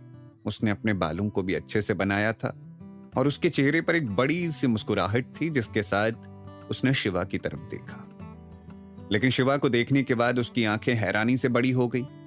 फिर उसने अजीब तरीके से कहा, तुम अभी तक तैयार नहीं हुए? हमें जल्दी ही निकलना है। जब शिवा ने यह सुना तो शांति से कहा, हाँ, मैं बस तैयार ही हो रहा हूं। यह सुनकर भैरवी ने मुस्कुराते हुए कहा, ठीक है, हम नीचे तुम्हारा इंतजार कर रहे हैं, तुम जल्दी आ जाना। भैरवी की बात सुनकर शिवा ने अपना सर हिलाया। फिर देखा कि भैरवी वहां से जा रही थी। तब न जाने क्या सोचकर उसने धीमी आवाज में कहा, जरा रुको। उसकी आवाज सुनकर भैरवी ने पलटकर उसे देखा। फिर पाया कि शिवा कुछ कहना चाहता है, लेकिन हिचकिचा रहा है। यह देखकर भैरवी थोड़ा हैरान नजर आने लगी। फिर उसने शांति से पूछा, क्या हुआ? क्या तुम्हें कुछ कहना है? शिवा ने सुना तो एक गहरी सांस लेकर कहा, हाँ, वो क्या तुम कपड़े चुनने में मेरी मदद करोगी? जब भैरवी ने सुना तो उसकी आंखें हैरानी से बड़ी हो गई।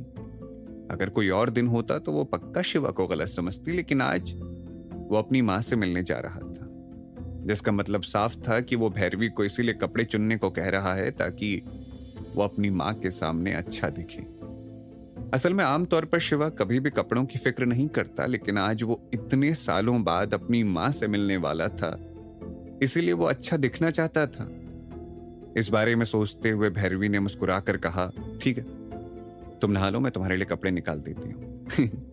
आखिरकार मुझे अच्छी बीवी बनने की प्रैक्टिस करनी है। जब शिवा ने ये सुना तो कुछ कहा नहीं, बल्कि नहाने चला गया। वहीं भैरवी ने शिवा के लिए कपड़े निकाल दिए। उसके बाद उसकी नजर बिस्तर पर पड़े बक्से पर गई। उसे देखने के बाद भैरवी ने उत्सुकता से उस बक्से को खोला तो उसे बहुत खूबसूरत नीले रंग का मोतियों का हार नजर आया। उसे देखकर भैरवी मुस्कुराने लगी, फिर चुपचाप वहां से चली गई। थोड़ी देर बाद शिवा तैयार होकर हवेली से बाहर आया तो उसने देखा कि भैरवी और गेंडा स्वामी ने बहुत सारी चीजें दिव्य बगुलों पर टांग रखी थी।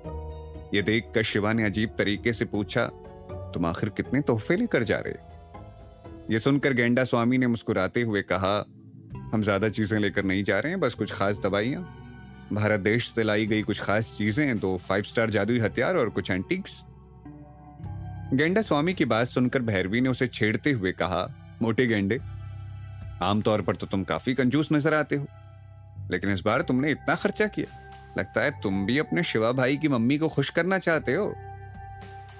उसकी बात सुनकर गेंडा स्वामी ने हंसते हुए कहा, तारीफ के लिए शुक्रिया भाभी जी।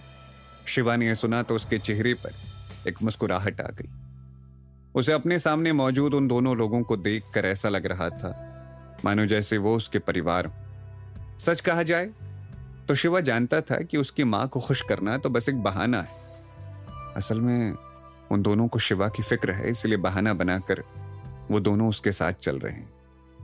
इस बारे में सोचते हुए शिवा ने गहरी आवाज में कहा, चलो चलते हैं। जब भैरवी और गेंडा स्वामी ने सुना तो वो अपने बगुलों पर बैठ गए।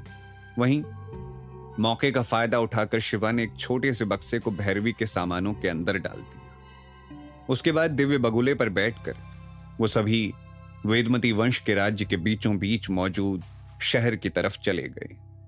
इस वक्त शिवा जिसे लग रहा था कि वो अपनी मां से मिल सकता है और अपनी भावनाओं को काबू में रख सकता है, उसे काफी अजीब सा महसूस होने लगा। एक एक कर उसके दिमाग में सारी पुरानी बातें याद आने लगी। जब वो 6 साल का था तब उसकी मां उसे छोड़कर चली गई।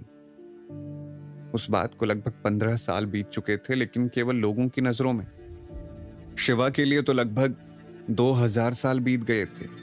नागलोक में रहते हुए भी वो कभी भी अपनी मां के बारे में नहीं भूल पाया। उसने उन्हें भुलाने की कोशिश की थी, लेकिन नागलोक में उसकी ताकत को देखकर कई बार उससे उसके परिवार के बारे में पूछा जाता था। सभी को लगता था कि जब शिवा इतना ताकतवर है तो उसके माता पिता भी बेहद ताकतवर होंगे। इस वजह से शिवा के दिल में गुस्सा, उदासी और अपने सवालों के जवाब जानने की तड़प बढ़ती गई।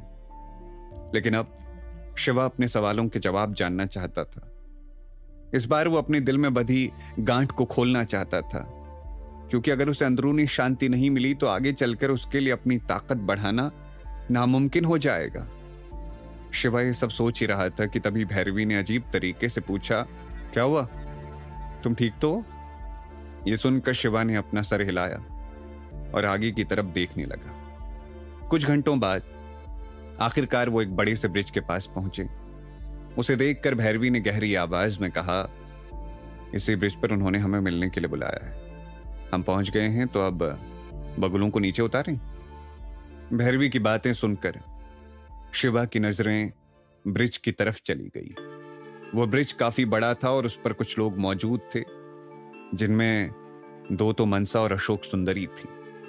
इसके अलावा उनके साथ एक अधेड़ उम्र की औरत मौजूद थी। उनका चेहरा पीला पड़ा हुआ था और उनका चेहरा शिवा को काफी जाना पहचाना लग रहा था। ब्रिज के ऊपर मनसा और अशोक सुंदरी के पास में खड़ी औरत भले ही उसकी यादों में मौजूद औरत से ज्यादा बूढ़ी थी। उनके चेहरे पर झुर्रियां थी और वो पहले से काफी पतली हो गई थी, लेकिन फिर भी उन्हें एक नजर देखकर ही शिवा पहचान गया कि वही उसकी मां है। उन्हें देखकर शिवा को अपने दिल में काफी दर्द महसूस होने लगा और एक अजीब सी भावना ने उसे चारों ओर से घेर लिया। उसे समझ ही नहीं आ रहा था कि इस वक्त वो क्या महसूस कर रहा है। वहीं दूसरी ओर मनसा, अशोक सुंदरी और बाकी लोगों ने भी आसमान में उड़ते हुए दिव्य बगुलों को देख लिया था। वो बगुले ब्रिज की तरफ ही आ रही थी। ये देखकर अहिल्या ने धीमी आवाज में कहा, शिवा। फिर वो कुछ कदम आगे बढ़ी। भले ही तब उन्हें चलने में दिक्कत हो रही थी, लेकिन फिर भी वो अपने बेटे को देखने के लिए बेसब्र हो गई, इसीलिए उन्होंने अपनी फिक्र नहीं की। शिवा और उसके बगुले भी तब तक ब्रिज पर आ गए। फिर शिवा ने एक नजर अपनी मां की तरफ देखा तो उसके हाथ कांपने लगे, लेकिन उसने खुद को शांत करने की कोशिश की और आराम से बगुले से नीचे उतर गया। भैरवी और गेंडा स्वामी इस समय पीछे की तरफ खड़े हो गए, क्योंकि वो जानते थे कि इस समय सबसे पहले शिवा को अकेले ही अपनी मां से बात करने देना बेहतर होगा। बहरहाल शिवा धीरे धीरे कदम बढ़ाकर अपनी मां की तरफ जाने लगा। हालांकि इस समय वो बहुत कुछ कहना चाहता था, उसे गुस्सा आ रहा था, उदासी महसूस हो रही थी। वहीं दूसरी ओर ये देखकर कि उसकी मां जिंदा है, वो काफी खुशी भी महसूस कर रहा था। वहीं दूसरी ओर अहिल्या भी बहुत कुछ कहना चाहती थी, इसीलिए उन्होंने भी अपने कदम आगे बढ़ाए। इस वक्त अशोक सुंदरी उनके लिए काफी परेशान थी, इसीलिए उसने उन्हें सहारा दिया और शिवा की तरफ लेकर जाने लगी। अहिल्या भी आंखों में आंसुओं के साथ शिवा की तरफ बढ़ने लगी। फिर उसके नजदीक पहुंचकर उन्होंने धीमी आवाज में कहा, शिवा, तुम आ गए।